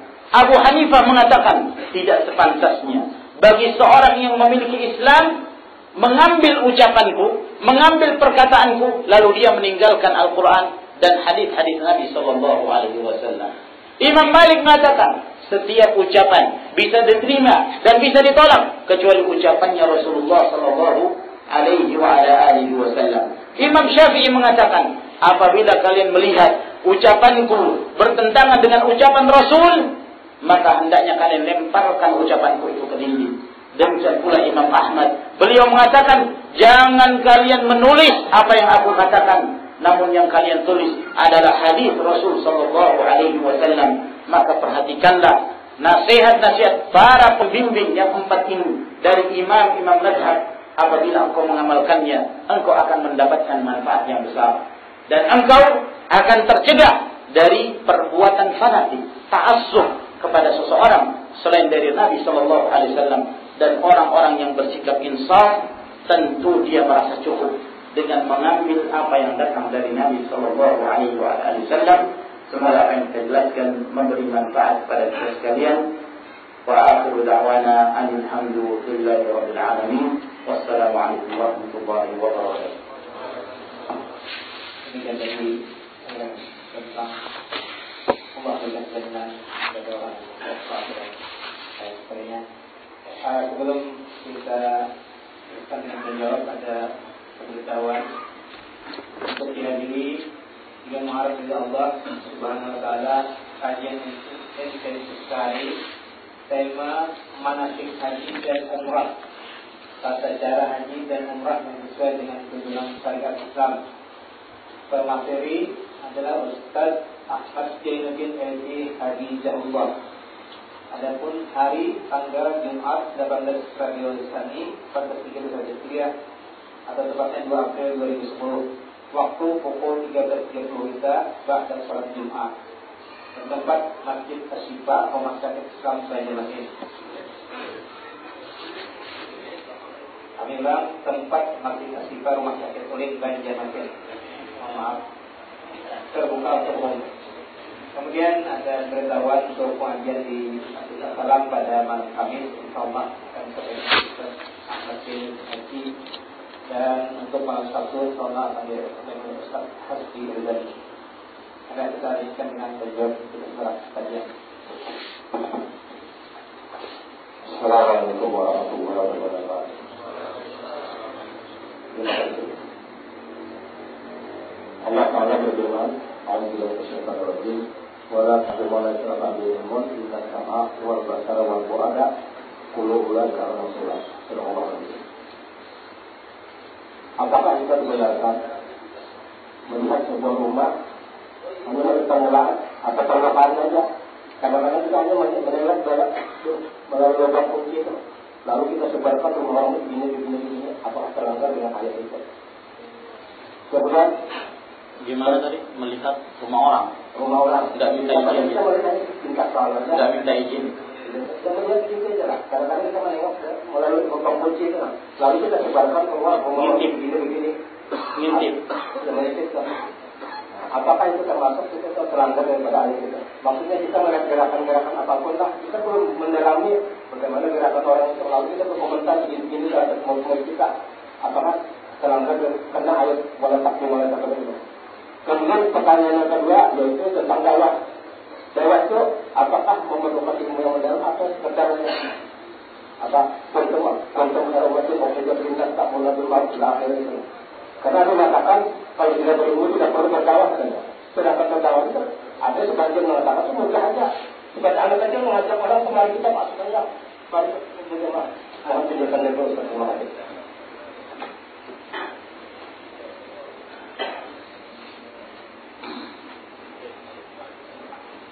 Langsung Assalamualaikum warahmatullahi wabarakatuh. Pertanyaan ada dua yang tadi. Pertama tentang masalah Bismillahirrahmanirrahim. Kemudian yang kedua tentang haji.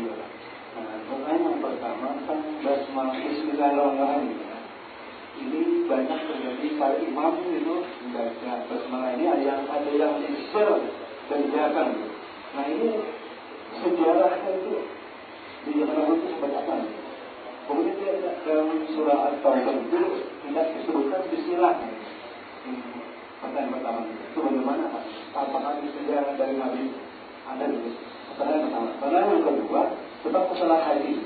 Nah haji di sini banyak sekali terjadi di masyarakat ini, terutama dalam melaksanakan ibadah haji. Nah di sini dalam melaksanakan ibadah haji orang banyak contoh satu lah dalam haji turis. Nah haji turis ini kan dia turisnya sudah batas waktu gitu. Nah kemudian dalam batas waktu itu dia seolah tidak mau pulang gitu dari haji dalam masa waktu itu. Nah itu satu.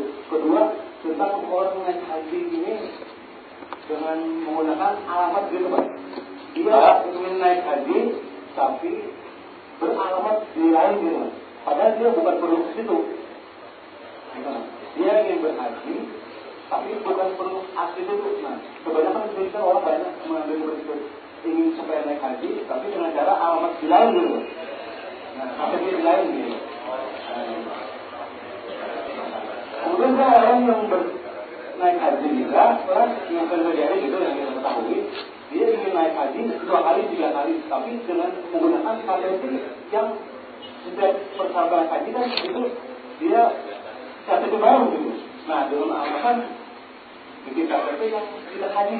Nah, kemudian itu menjelaskan apakah ini haji yang mabrur gitu. Orang seperti ini, sesuai dengan anaknya masalah ini ada sekarang hampir 2 orang ini. Kalau tidak ada jawab itu.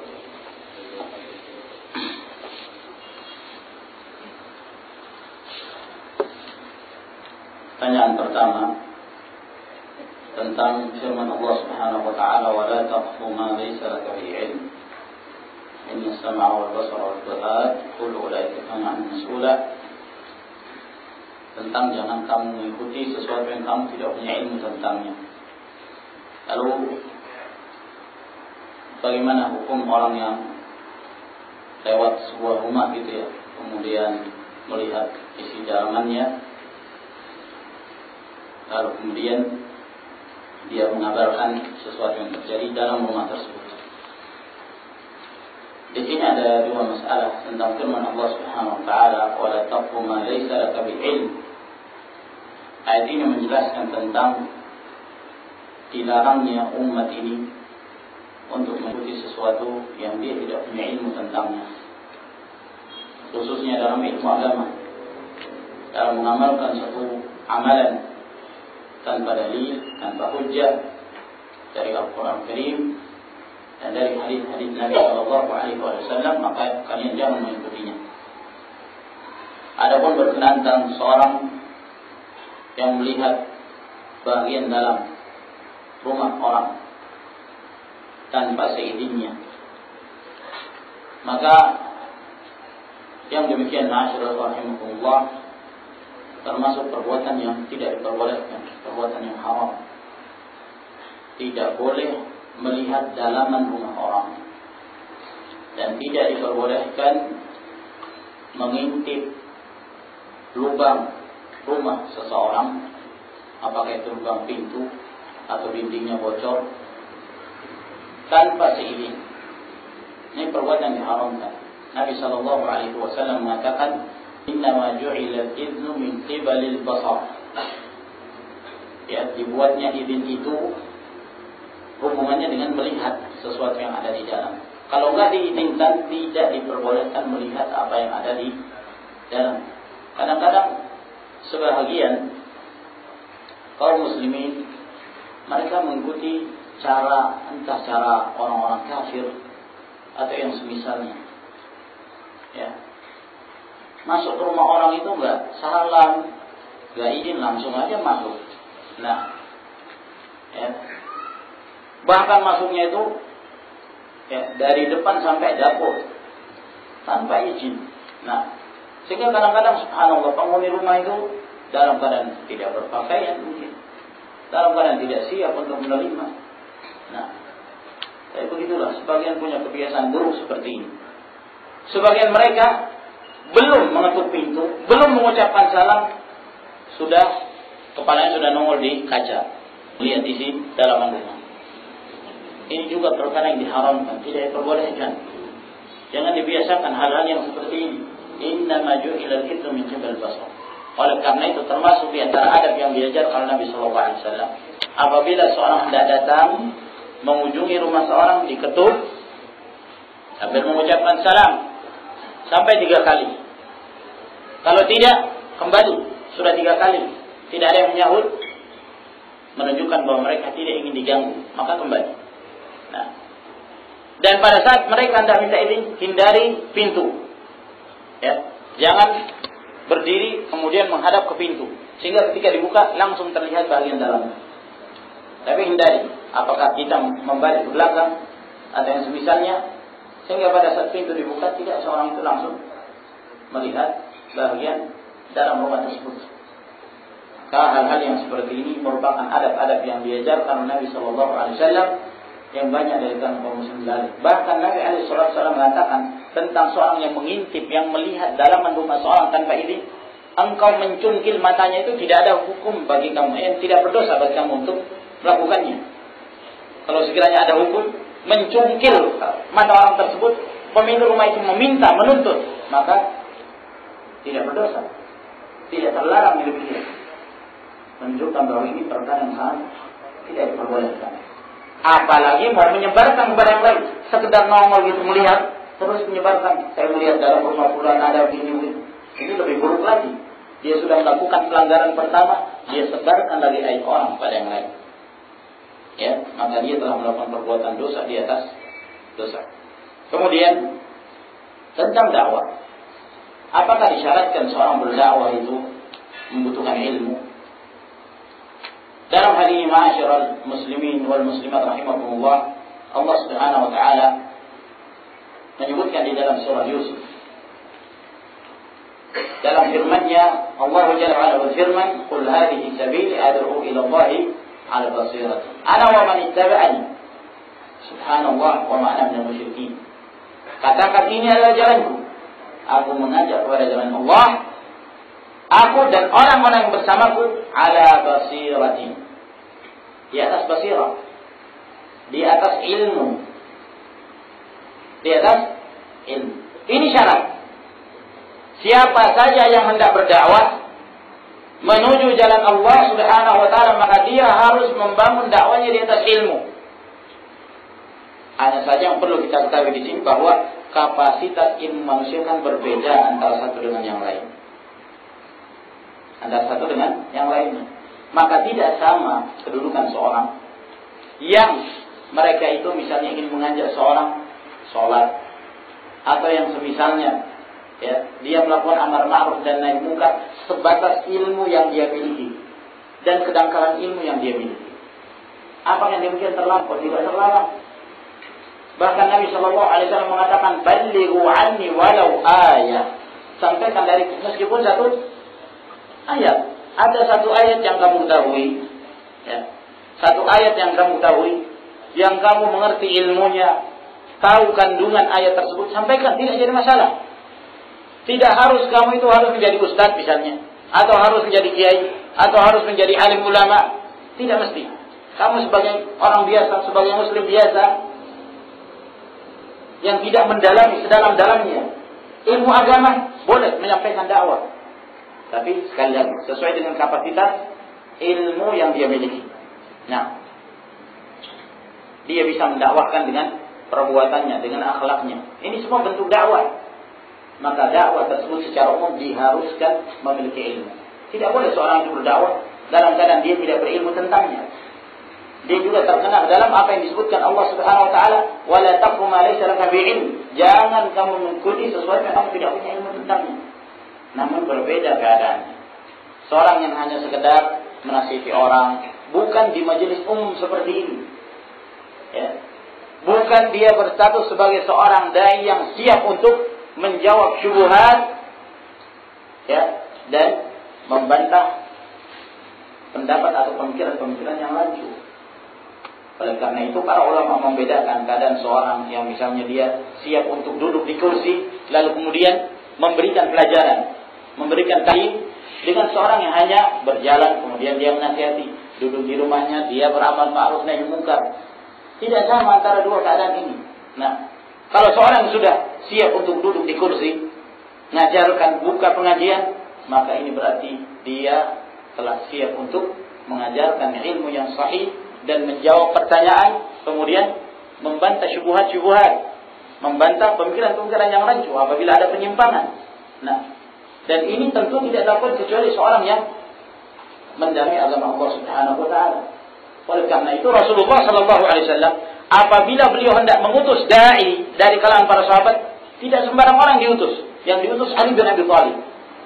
Yang diutus Mu'adz bin Jabal, yang kata Nabi sallallahu alaihi wasallam tentang Mu'adz, "A'lamu ummati bil halal wal haram Mu'adz bin Jabal." Umatku yang paling mengetahui tentang halal dan haram adalah Mu'adz bin Jabal. Jadi orang-orang khusus yang dikirim. Kenapa? Karena ketika seorang dikirim untuk menjadi dai, apalagi dia bertemu dengan ahlul kitab, orang-orang Yahudi dan Nasara ini, orang-orang yang punya ilmu mereka itu, ya. Sehingga ketika seorang menyampaikan tauhid, menyampaikan ilmu, kadang-kadang mereka punya pemikiran-pemikiran yang lain yang mereka sampaikan yang butuh untuk dibantah. Dan ini tentu tidak bisa dilakukan kecuali bagi seorang yang memiliki ilmu yang dalam. Nah, memiliki ilmu yang dalam. Oleh karena itu, ma'asyiral muslimin rahimakumullah, dua keadaan ini harus dibedakan. Seorang misalnya kita sebagai seorang muslim yang setiap pekan mengikuti pengajian atau yang semisalnya, tentu sedikit banyak kita mengetahui hukum halal dan haram. Oh ini boleh, oh ini enggak boleh. Kita ajarkan kepada keluarga, atau pas kita bertemu dengan teman, kita ajarkan kepada dia, kita mengajak dia sholat. Tidak ada yang tidak terhalang yang demikian, tidak ada yang mencegah untuk melakukan hal tersebut. Bahkan itulah yang seharusnya dia lakukan. Perintah kepada seluruh umat. Allah Subhanahu wa taala mengatakan, "Ya ayyuhalladzina amanu qu anfusakum wa ahlikum nar." Pelihara diri kalian dan keluarga kalian dari api neraka. Dan ini wajib bagi seluruh kepala keluarga. Kemudian yang ketiga tentang Bismillahirrahmanirrahim. Bagaimana tentang sejarah Bismillahirrahmanirrahim? Kemudian masalah sir jahar, ya. Demikian pula dalam surah Taubah, kenapa kok tidak disebutkan basmalah? Jadi ini satu pertanyaan yang di dalamnya bercabang-cabang pertanyaan. Ya, banyak pembahasan di dalamnya. Tentang Bismillahirrahmanirrahim yang disebutkan Allah Subhanahu wa taala di dalam Al-Qur'an Karim, memang terjadi khilaf di kalangan para ulama tentang basmalah yang terdapat di awal-awal setiap surah. Apakah basmalah yang terdapat di awal-awal setiap surah itu termasuk ke dalam surah atau terpisah? Nah, ini yang berselisih para ulama dalam hal ini. Kecuali basmalah yang terdapat di tengah-tengah surah An-Naml. Itu sepakat para ulama bahwa itu termasuk dari surah tersebut. Ya, innahu min Sulaiman wa innahu bismillahirrahmanirrahim. Ini sepakat, tidak ada perselisihan. Namun yang diperselisihkan di awal-awal surat. Ya, saya tidak ingin membahas panjang lebar tentang masalah ini. Namun yang mendekati kebenaran wallahu ta'ala alam, dan itu yang datang dari riwayat Ibnu Abbas radhiyallahu ta'ala anhu, bahwa sebelum Allah Subhanahu wa taala menurunkan basmalah, Nabi sallallahu alaihi wasallam kesulitan untuk membedakan antara satu surah dengan surah yang berikutnya. Sampai kemudian Allah Jalla wa ala menurunkan Bismillahirrahmanirrahim untuk memisahkan antara satu surah dengan surah yang berikutnya. Sehingga ini menunjukkan bahwa Bismillahirrahmanirrahim merupakan ayat yang sifatnya berdiri sendiri. Ayat yang berdiri sendiri yang terpisah dari surat-surat tersebut. Wallahu ta'ala alam, meskipun ada juga yang berpendapat bahwa Bismillahirrahmanirrahim termasuk di antara surat. Kecuali At-Taubah. Dalam surat At-Taubah pada awal surat tersebut tidak disebutkan basmalah. Kenapa demikian? Yang lebih mendekati kebenaran dari penjelasan para ulama bahwa tidak disebutkannya basmalah pada awal surat At-Taubah disebabkan karena surat At-Taubah termasuk bahagian dari suratul Anfal.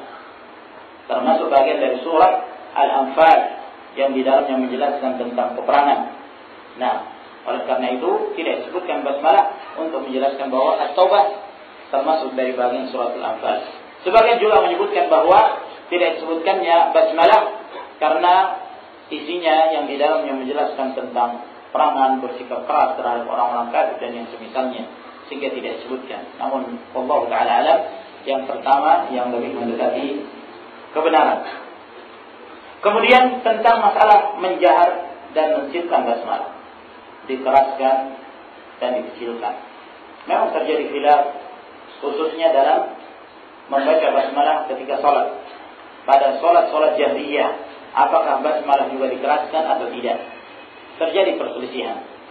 Namun wallahu ta'ala alam, yang sahih dan itu yang datang dari hadis-hadis Nabi sallallahu alaihi wasallam dari Anas bin Malik dan yang lainnya, kata Anas bin Malik radhiyallahu ta'ala, "Shallaitu khalfan Nabi sallallahu alaihi wa ala alihi wasallam wa Abi Bakr wa Umar wa Utsman falam yakunu yabtadi'una bi bismillahirrahmanirrahim la fi awwal qira'ati wa la fi akhiriha." Aku telah sholat di belakang Nabi sallallahu alaihi wasallam, di belakang Abu Bakar, di belakang Umar, di belakang Utsman, dan aku tidak pernah mendengarkan mereka memulai, maksudnya menjaharkan, memulai dengan Bismillahirrahmanirrahim, baik pada awal bacaan Al-Fatihah maupun pada akhirnya, maksudnya pada saat membaca surah. Tidak pada awalnya dan tidak pula pada akhirnya. Dan ada beberapa lafaz yang berbeda yang datang dari Anas bin Malik radhiyallahu taala anhu yang memberikan makna bahwa Anas bin Malik yang hidup bersama Rasulullah sallallahu alaihi wasallam selama 10 tahun. Dilanjutkan dengan pemerintahan Abu Bakar As-Siddiq, Utsman, Umar bin Khattab. Kemudian Utsman dalam keadaan beliau tidak pernah mendengarkan mereka menjaharkan Bismillahirrahmanirrahim. Maka ini dalil yang jelas yang menunjukkan bahwa tidak dianjurkan menjaharkan, bukan tidak dibaca, dijaharkan membaca basmalah pada sholat-sholat jahriyah. Allah Ta'ala. Kemudian tentang haji plus, saya kurang paham tadi tentang waktu pulang apa, waktu berangkat dan pulang maksudnya apa? sudah habis masa, dia tetap tinggal. Paspornya sudah habis. Bulan itu bersembunyi gitu, Pak. Ya, untuk menunggu apa? Untuk menunggu haji tadi, naik haji jemaah itu. Oh, berarti dia umroh. Dia Misalnya dia umroh bulan Mei. Iya. Habis waktunya. Iya. Iya, habis masa berlakunya. Iya, paspornya sudah expire, kemudian dia tetap tinggal untuk menunggu haji. Haji tidak resmi istilahnya. Tapi tadi dibilang haji plus. Nah, masyaallah rahimakumullah. Dalam hal ini seorang muslim hendaknya menjaga kehormatan dirinya. Khususnya dalam hal-hal yang seperti ini, tidak resminya seorang tinggal di satu negeri yang tentu menyebabkan dia melakukan pelanggaran, ya meskipun secara administrasi dalam hal ini tinggal di negeri tersebut. Sebagian para ulama mereka tidak membolehkan hal itu, dan ini datang dari beberapa fatwa para ulama, Shalih Al-Fauzan, Allah dan yang lainnya. Bahkan sebagian mengatakan bahwa haji orang tersebut batil. Haji orang tersebut batil. Ya, ini tidak sah. Nah, meskipun sebagian juga mengatakan dia melakukan perbuatan yang haram karena tinggal dalam keadaan tidak memiliki izin yang resmi. Ya, meskipun hajinya kata mereka tetap sah. Terjadi khilaf di kalangan para ulama. Namun tidak sepantasnya. Ya, hendaknya seorang berjalan bersama dengan syarat-syarat yang ada. Al-muslimun ala syurutihim. Kaum muslimin berada di atas syarat. Apabila sudah ada persyaratan, maka hendaknya mereka berpegang kepada syarat-syarat tersebut. Lalu bagaimana dengan haji dengan beralamat di tempat lain? Ya, karena kadang-kadang mungkin seorang ingin menunaikan ibadah haji, sementara di daerahnya sudah menumpuk kuota yang sudah berlebihan.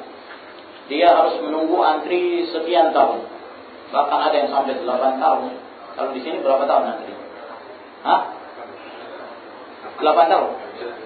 7-8 tahun. Luar biasa. Sementara di tempat yang lain ada kekosongan, dalam artian seorang tidak menunggu kecuali 2 atau 3 tahun. Apakah yang demikian diperbolehkan? Apabila kondisinya tidak membahayakan, dalam artian sekedar untuk menunaikan ibadah haji, KTP yang tidak digunakan untuk hal yang lain, dan itu diketahui oleh pemerintah dalam artian tertulis secara resmi, ya, dan digunakan hanya untuk itu, bukan untuk yang lain, bukan untuk misalnya ingin nyoblosnya 2 kali, dan misalnya memperbanyak akan memperkeruh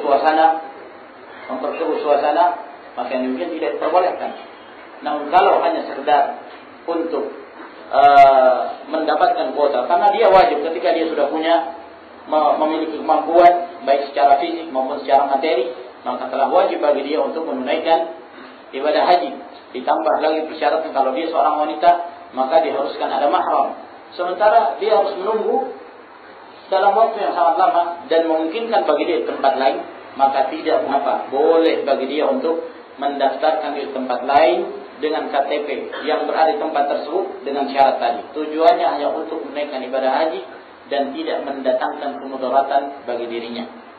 Tidak mendatangkan kemudaratan bagi dirinya. Sebab kadang-kadang yang menyebabkan kekhawatiran pemerintah karena seorang menyalahgunakan, ya, punya KTP banyak lalu disalahgunakan. Maka hal yang seperti yang tidak sepantasnya dilakukan. Dia melakukan sebagaimana kebutuhannya, hanya untuk menaikkan ibadah haji. Wallahu ta'ala alam. Dan demikian pula pertanyaan yang berikutnya, dia ingin haji 2 atau 3 kali atau yang semisalnya, nah dengan syarat bahwa itu tidak membahayakan dirinya, ya, misalnya kalau ketahuan dia akan dipenjara atau yang semisalnya, sehingga menjatuhkan harga dirinya, menjatuhkan muruahnya, maka apabila demikian dia merasakan bahaya tersebut, jangan dia lakukan. Namun kalau tidak ada hal-hal yang seperti ini dan dia tidak menyalahgunakan, maka tidak mengapa, insyaallah ta'ala. Allah Ta'ala.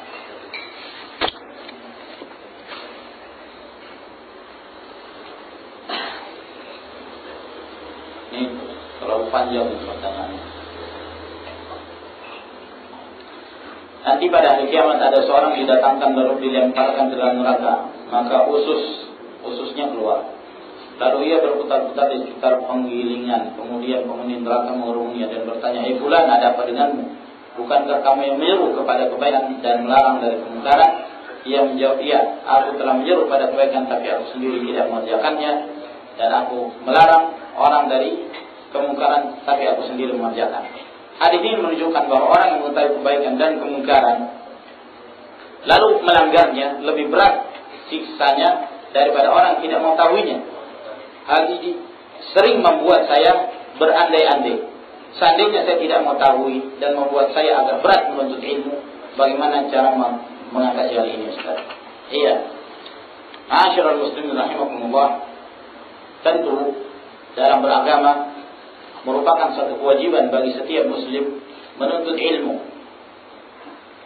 Nabi SAW dalam riwayat Ibnu Majah dan yang lainnya dari hadis Anas bin Malik mengatakan, "Talabul ilmi fardhatun 'ala kulli muslim." Menuntut ilmu itu adalah wajib hukumnya atas setiap muslim. Maka seseorang wajib untuk mempelajari agama Allah Subhanahu wa taala dalam rangka mendekatkan diri kepada Allah dan beribadah kepadanya. Tabi'u ma unzila ilaikum min rabbikum. Ikutilah apa yang diturunkan Allah Subhanahu wa taala kepada kalian dari Rabb kalian. Wala tattabi'u min dunihi awliya. Dan jangan kalian mengikuti yang lainnya. Maka wajib bagi setiap muslim untuk belajar, untuk mengetahui bagaimana cara ibadah seorang pada Allah Subhanahu wa taala. Bahkan termasuk merupakan perbuatan dosa yang sangat besar ketika seorang diberikan kemudahan jalan untuk menuntut ilmu lalu dia tidak melakukannya.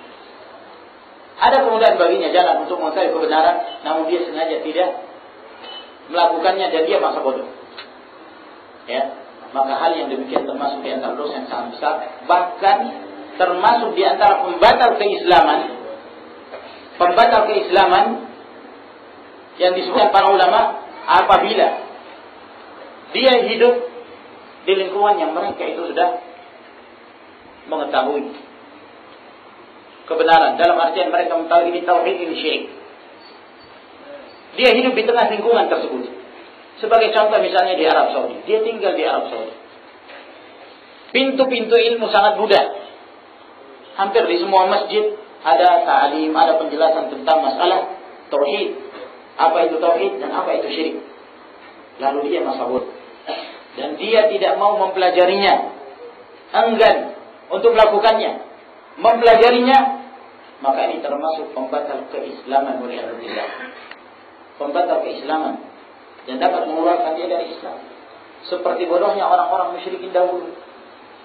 Nabi dan Rasul telah sampai kepada mereka, telah menyampaikan kepada mereka, namun mereka masa bodoh, enggan untuk mempelajarinya. Alasannya, la nafqahu katsiran mimma taqul. Kami tidak faham terhadap sekian banyak yang kamu katakan. Masa bodoh. Maka ini tidak diperbolehkan, termasuk batal Islam. Nah, oleh karena itu, ma'asyiral muslimin rahimakumullah, seseorang wajib hukumnya belajar. Khususnya dalam hal dia beribadah kepada Allah Subhanahu wa taala dan mendekatkan diri kepadanya. Apabila dia menelantarkan dan melalaikannya, maka hukumannya sangat berat di sisi Allah Subhanahu wa taala. Karena dia mengamalkan sesuatu dengan apa? Tanpa ilmu. Nah, beda keadaannya seseorang yang hidup di lingkungan yang memang tidak ada ilmu. Misalnya dia hidup di tengah-tengah orang-orang kafir. Dia keluarga muslim misalnya, tapi hidupnya dengan orang-orang kafir.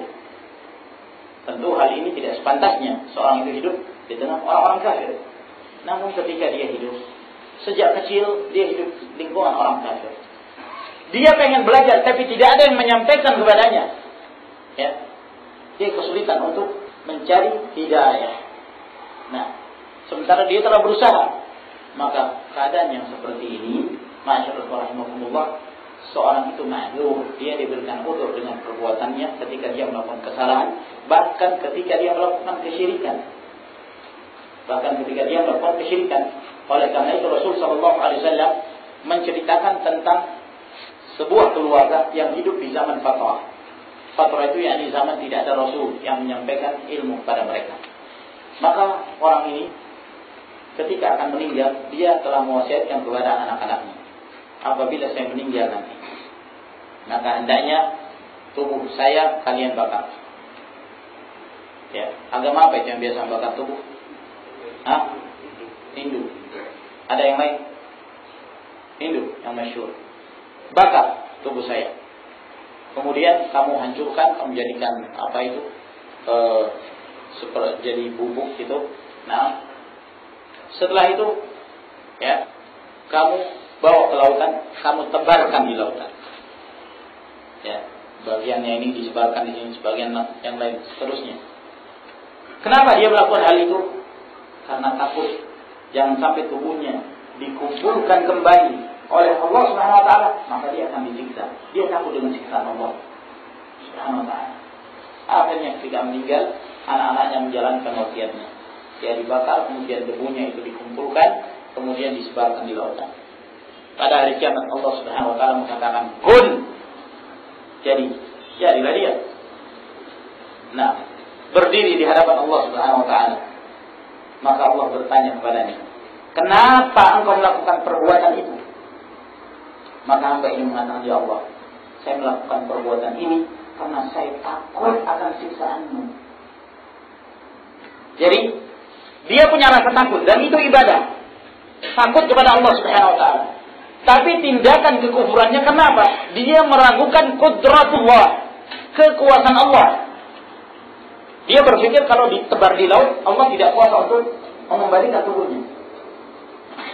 Dia ragu terhadap qudratullah. Tapi karena kejahilan dia, kebodohan dia, tidak ada orang mengajari dia, maka Allah Subhanahu wa taala mengatakan, "Aku ampuni dosa-dosa." Ampuni kesalahan orang tersebut. Maka dari sini para ulama menjadikan hadis ini sebagai dalil bahwa seorang yang hidup di zaman atau di lingkungan yang tidak sampai kepadanya dakwah, tidak sampai kepadanya ilmu, dalam keadaan dia berusaha mencari. Nah, maka orang seperti ini ma'dzurun, mendapatkan udzur. Allah Subhanahu wa taala berfirman, "Wa ma kunna mu'adzibina hatta nab'atha rasula." Kami tidak akan menyiksa kaum hingga kami mengutus seorang rasul, yakni sampai ditegakkan hujjah kepadanya. Lalu seorang ketika dia sudah mengetahui kebenaran dan dia tidak mengamalkan, apa hukumnya? Lebih berat lagi. Nah, lima taquluna ma la taf'alun. Kenapa kalian mengucapkan sesuatu yang kalian tidak lakukan? Kalian mengajak orang kepada kemungkaran, lalu kemudian kalian mengajak orang kepada yang ma'ruf, lalu kemudian kalian tidak melakukannya. Kalian mengingkari orang dari kemungkaran, lalu kalian mengerjakannya. Maka ini perbuatan dosa yang berat, yang sangat besar, sebagaimana disebutkan di dalam hadis yang telah kita bacakan tadi. Disiksa di dalam neraka. Lalu misalnya seorang punya ilmu, ya, dia tahu bahwa ini kebenaran, tapi dia tidak ingin menyampaikan dengan alasan bahwa nanti kalau dia sampaikan dia sendiri belum mengamalkan. Nah, akan disiksa oleh Allah. Atau sebaliknya, dia punya ilmu bahwa ini kemungkaran, tapi dia tidak ingin mengingkari kemungkaran yang dilakukan orang lain karena dia pun masih melakukannya. Apakah benar pemahaman demikian? Ini pemahaman tidak benar. Seorang yang punya ilmu, dia mengetahui yang ma'ruf, dia mengajak orang kepada kebaikan, tapi dia tidak melakukan. Dia mencegah seorang dari kemungkaran, tapi dia melakukannya, maka ini perbuatan dosa yang besar. Tapi lebih besar lagi, ketika seseorang, dia punya ilmu, dia sudah tidak mengajak dan dia tidak melakukannya. Kalau yang pertama, dia melanggarnya dalam satu hal. Dia mengajak kepada kebaikan, itu sudah betul. Ini kebaikan. Tapi dia tidak melakukannya. Ini yang menyebabkan dia berdosa. Dia mencegah orang dari kemungkaran. Ini sudah betul. Tapi yang kedua, dia melakukannya, maka di sini dia bersalah. Tapi seorang tidak melakukan kedua-duanya, dia sudah tidak mengajak kebaikan dan tidak melakukannya. Ini dosanya 2 kali lipat dari yang pertama. Dia sudah tidak mencegah orang dari kemungkaran, dia melakukannya, maka ini dosanya 2 kali lipat. Oleh karena itu tidak benar apa yang dikatakan oleh sebagian, ya kalau begitu saya sendiri belum mengamalkan, saya nggak mau mengajak orang. Tidak benar. Ajak orang. Justru dengan mengajak seorang itu sebenarnya menjadi cambuk bagi kita. Ketika kita mengajak orang, ketika kita menasihati orang untuk berbuat kebaikan, itu menjadi teguran bagi kita sendiri. Ya, kita akan berpikir, kenapa kok saya mengajak orang, kemudian saya sendiri tidak melakukan. Maka akan timbul semangat pada diri untuk melakukan perbuatan yang kita telah mengajak orang lain untuk lakukan. Wallahu ta'ala. Bagaimana sikap kita terhadap pemerintah yang menerima Presiden Amerika Obama yang merupakan pemimpin negara penjajah negara kaum muslimin dan menumpahkan darah kaum muslimin.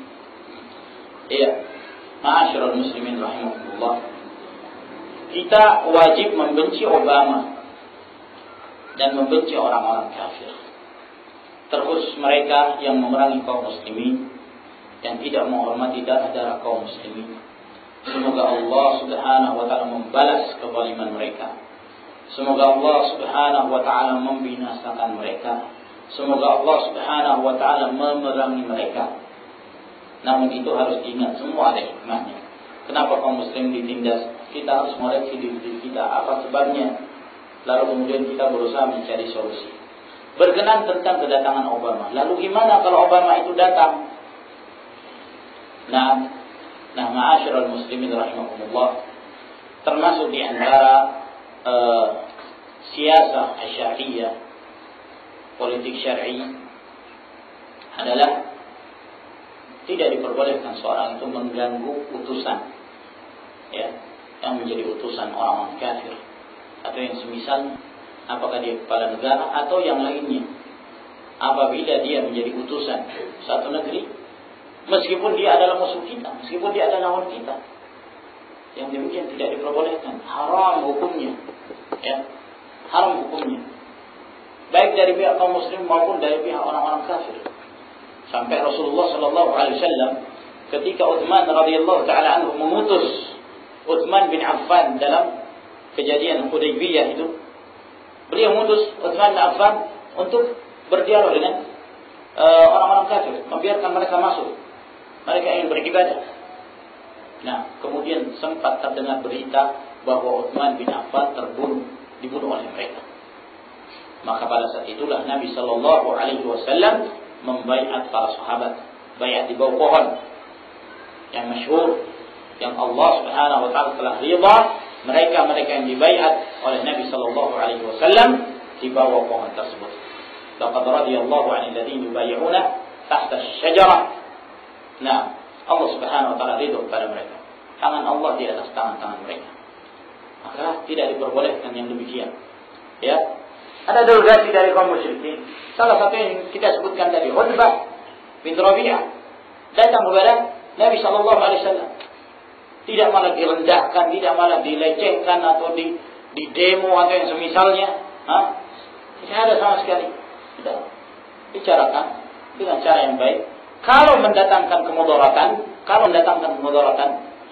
dan kita melihat bahwa kedatangan Obama akan memberi dampak mudarat bagi kaum muslimin, bagi kehidupan Indonesia, kirim nasihat kepada penguasa. Enggak perlu dengan cara demo. Kirim nasihat dengan cara yang baik. Atau kita menaruh orang-orang yang ada di dekat penguasa, ya. Dan tidak perlu ketika kita mengirim nasihat kita umumkan di khutbah Jumat, saya sudah mengirim nasihat, tidak perlu, ya. Karena seperti itu berarti mengumumkan, dan kita dianjurkan menasihati penguasa secara sirran, secara rahasia. Kirim nasihat dengan cara yang baik, sebutkan dampak-dampak negatifnya kalau dia datang. Nah, tentu ini harus dengan pertimbangan yang matang, ya. Pertimbangan yang matang. Nah, politik syar'i itu diperbolehkan. politik yang syar'i.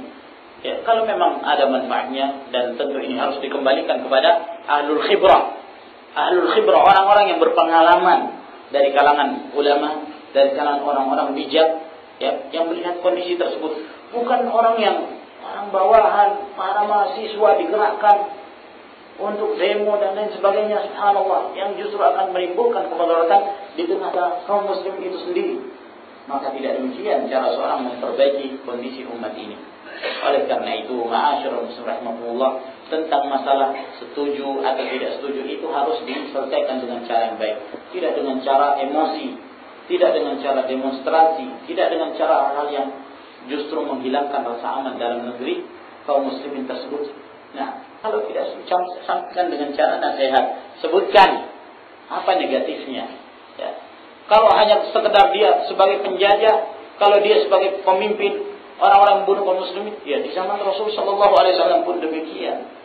Nah, ya. Kalau ternyata menguntungkan bagi kaum muslimin, maka apa salahnya?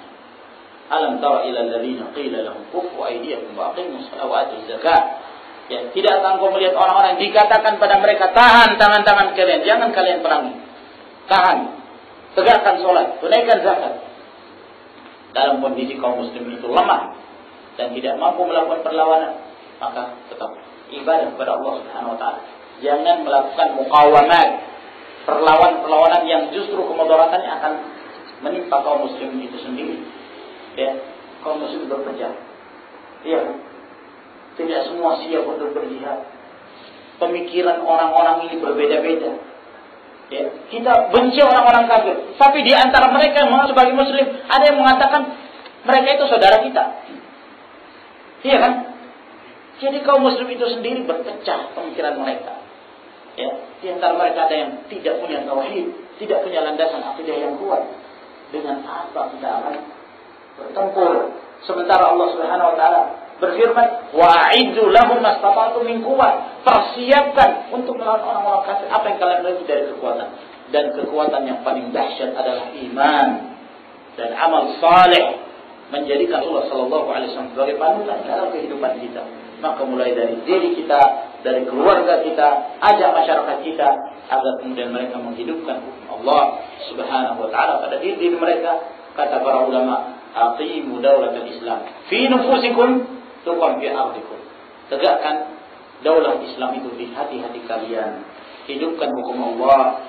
Jadikan sunnah Rasul sallallahu alaihi wasallam sebagai satu yang bersemi dalam diri kita. Maka Allah Subhanahu wa taala akan menegakkan daulah Islam itu di negara kalian.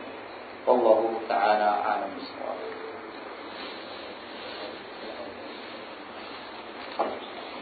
Ada pertanyaan?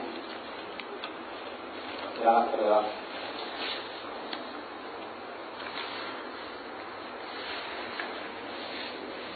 Ini ada pertanyaan juga.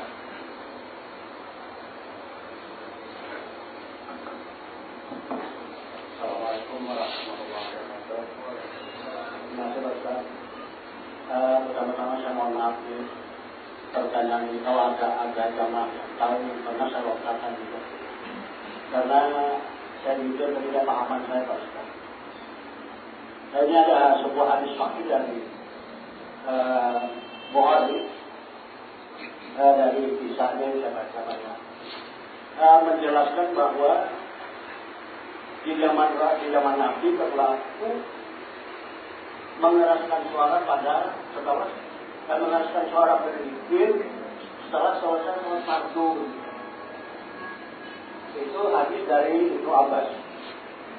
Yang saya tanyakan, yang sepengetahuan saya selama ini bahwa kita berzikir harus dengan suara lemah lembut, suara pelan, kaitannya dengan surah Al-Araf 5505 gitu. Saya ketidakpahaman saya bagaimana dengan konteks hadis itu bagi Pak Ustaz, yang menjelaskan bahwa zaman Rasul berlaku mengeraskan zikir setelah sholat fardu. Bagaimana itu Pak Ustaz? Terima kasih. Assalamualaikum warahmatullahi wabarakatuh.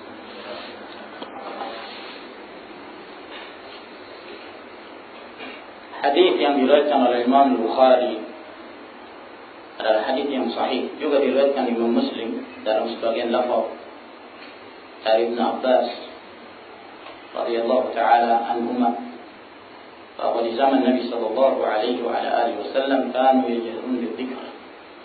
Mereka menjaharkan, mengeraskan zikir ketika selesai salat fardu. Dan di dalam riwayat yang lain kata Ibn Abbas, "Kunna na'rifu qada'a salatin Nabi sallallahu alaihi wasallam bitakbir." Kami mengetahui selesainya salat Nabi sallallahu alaihi wasallam dengan takbir. Wa kuntu asma'u, dan aku mendengarkan suara takbir yang dikeraskan oleh Nabi sallallahu alaihi wasallam sebagai pertanda selesainya salat. Jadi hadis ini menunjukkan bahwa pada saat selesai sholat yang paling pertama yang diucapkan oleh imam, demikian pula makmum, adalah takbir, bukan istighfar. Takbir dulu, Allahu Akbar, apa sekali atau dua kali, tidak ada ketentuan bilangan. Baru kemudian setelah itu mengucapkan astagfirullah, astagfirullah, astagfirullah, Allahumma antas salam minkas salam, tabarakta ya dzal jalali wal ikram. Kemudian tentang menjaharkan zikir, hadis ini sahih, tidak ada keraguan dalam kesahihan hadis ini. Hanya saja terjadi khilaf, perselisihan di kalangan para ulama tentang cara penerapannya. Sebagian para ulama, dan itu mazhab al-Imam Syafi'i. Tapi ini mazhab Imam Syafi'i yang banyak dari kaum Syafi'i yang menyelisihinya. Ya. Pendapat dari Imam Syafi'i, mereka mengatakan bahwa dikeraskannya suara setelah sholat fardu itu min babit ta'lim, karena permasalahannya adalah untuk mengajari makmum lafaz-lafaz zikir itu. Untuk mengajari makmum lafaz-lafaz zikir. Sehingga beliau berpendapat bahwa Nabi sallallahu alaihi wasallam ketika mengeraskan suaranya itu tidak selalu sekedar untuk mengajarkan pada mereka apa yang diucapkan ketika selesai sholat. Ini satu pendapat, ya. Meskipun pendapat ini sendiri masih perlu pembahasan. Sebab kalau urusannya mengajar, mengapa Nabi sallallahu alaihi wasallam tidak menjaharkan bacaannya sholat zuhur, tidak menjaharkan bacaannya sholat asar, pada sholat sirriyah? Kalau tujuannya menjaharkan dengan tujuan ta'lim. Asal hukum yang datang dari Nabi SAW, apa yang beliau kecilkan, apa yang beliau keraskan, itulah yang diajarkan oleh Nabi SAW, dan itulah yang disyariatkan. Bukan berarti ketika beliau menjaharkan pada sholat maghrib karena beliau hendak mengajari kaum muslimin. Setelah itu enggak. Sholat isya, sholat subuh dijaharkan, bukan karena beliau hendak mengajar, karena begitulah yang diajarkan oleh Rasul SAW. Ketika seorang menunaikan ibadah ihram, seorang dianjurkan bertalbiyah, labbaik Allahumma labbaik, labbaik la syarika lak labbaik, dan seterusnya. Ya. Ini apa tujuan Nabi SAW? Apakah memang dianjurkan mengeraskan suara dengan menyebutkan itu, atau Rasulullah hanya sekedar untuk mengajari agar mereka mengetahui apa yang diucapkan ketika ihram? Jawabannya yang pertama, bahwa Nabi sallallahu alaihi wasallam mengeraskan atau mengecilkan suaranya karena itulah ibadah, dan itulah yang diajarkan oleh Nabi sallallahu alaihi wasallam. Oleh karena itu, asal hukumnya apa yang dikeraskan suara oleh Nabi sallallahu alaihi wasallam, maka kita pun mengeraskan. Apabila Nabi sallallahu alaihi wasallam mengecilkan, melirikkan suaranya, maka kita pun melirikkan sampai ada kejelasan dan dalil dari Nabi alaihi wasallam bahwa beliau melakukan itu untuk mengajari saja, untuk mengajari kaum muslimin. Oleh karena itu, selama ini, dan itu yang menurut ana lebih mendekati kebenaran, bahwa berzikir setelah sholat fardu dengan suara yang keras, ini adalah amalan yang disunahkan. Amalan yang disunahkan. Zikir yang mana saja. Sebagian para ulama yang berpendapat bahwa dianjurkan mengecilkan, mereka berpendapat dengan keumuman firman-firman Allah Subhanahu wa taala yang menganjurkan untuk melirikkan suara ketika berzikir. Ini betul. Ayat ini tidak bertentangan dengan hadis Nabi sallallahu alaihi wasallam. Asal hukum berzikir adalah mengecilkan suara. Tapi kalau sudah ada dalil yang menunjukkan bahwa dianjurkan mengeraskan suara, maka dianjurkan mengeraskan suara ketika berzikir. Dianjurkan mengeraskan suara ketika berzikir apabila telah ada dalil. Oleh karena itu, azan dianjurkan mengeraskan suara dan itu zikir. Iya kan? Azan, ucapan amin, kita dianjurkan mengucapkan amin ketika imam mengucapkan waladhdallin dan itu adalah berzikir. Takbir, intiqal. Ya, Allahu Akbar, sami Allahu liman hamidah, Rabbana walakal hamd. Ya. Jadi dikeraskan oleh imam, padahal itu adalah zikir. Kenapa dikeraskan? Karena itulah yang datang dari Nabi Sallallahu Alaihi Wasallam. Demikian pula pada saat seorang bertalbiyah, dianjurkan mengeraskan. Kenapa? Karena itulah yang diajarkan oleh Nabi Sallallahu Alaihi Wasallam. Tapi ketika misalnya seorang hendak berdoa, ya, di waktu-waktu tertentu yang tidak ada kaitannya dengan sesudah sholat, yang misalnya, nah, maka suatu ketika Nabi SAW bersama para sahabat dalam perjalanan safar, lalu kemudian para sahabat berdoa, mereka mengeraskan suara-suara mereka. Ketika berzikir, mereka keraskan suaranya, bertakbir, Allahu Akbar. Maka ditegur oleh Nabi SAW. Ya, Nabi SAW mengatakan, "Arfiqu fi anfusikum, irba'u ala anfusikum, fa innakum la tad'una asama wala ghaiban, innakum tad'una sami'an basira." Hendaknya kalian mengasihani diri kalian sendiri. Kasihan diri kalian. Dan kalian tidak perlu melelahkan diri kalian dengan mengeraskan suara. Kalian tidak berdoa kepada yang tuli dan yang bisu. Kalian berdoa kepada yang maha mendengar dan maha melihat apa yang kalian perbuat. Maka Nabi SAW melarang. Tapi ketika mengeraskan suara sesudah sholat, bahkan Nabi melakukannya dan beliau tidak mengingkari perbuatan sahabat. Maka ini menunjukkan bahwa mengeraskan suara sesudah sholat dalam berzikir adalah perkara yang disunnahkan dan ini yang diamalkan oleh banyak para ulama. Syekh bin Baz, Syekh Muhammad bin Shalih Al-Utsaimin juga mengatakan ini termasuk di antara amalan sunnah. Tinggal permasalahannya adalah zikir berjamaah. Ini yang tidak ada dasarnya. Ya, dengan satu suara dan ada komandannya dalam berzikir. Ini yang tidak ada sumbernya dan tidak ada anjurannya dari Nabi Sallallahu Alaihi Wasallam. Yang ada masing-masing berzikir. Yang ini berzikir, yang satu juga berzikir, yang ini juga berzikir, yang ini juga berzikir. Silakan masing-masing dengan zikirnya dan tidak mengganggu yang lainnya. Oleh karena itu kalau soal menjalankan, nggak perlu besar-besar, nggak perlu terlalu besar banget. Nah, Allahu Akbar, Allahu Akbar, Allahu Akbar. Yang lain yang sholat sunnah ini terganggu. Ya, jangan sampai kita berdosa dengan berzikir kepada Allah Subhanahu Wa Taala. Sehingga hendaknya seorang cukup, ya, dia berzikir mengeraskan suaranya sewajarnya, tidak mengganggu orang-orang di sebelahnya. Mereka juga berzikir dengan mengeraskan suara dan tanpa berzikir secara berjamaah. Ini yang sahih dan ini yang diajarkan oleh Nabi Sallallahu Alaihi Wasallam. Saya kira sampai di sini insyaallah yang kita jelaskan semoga bermanfaat. Aku da'wan alhamdulillahirabbil alamin. Wassalamualaikum warahmatullahi wabarakatuh. Ya tadi Alhamdulillah kami berikan tadi untuk kajian sehari tema manasik haji dan umrah atau cara haji dan umrah yang sesuai dengan kebutuhan sekali. Adapun materi adalah Ustaz Ahmad bin Rizki waktu hari Jumat tanggal 18 Februari atau 2 April 2004 Masjid Asyifa Rumah Sakit Kuliah Masjid waktu pukul 3 Februari.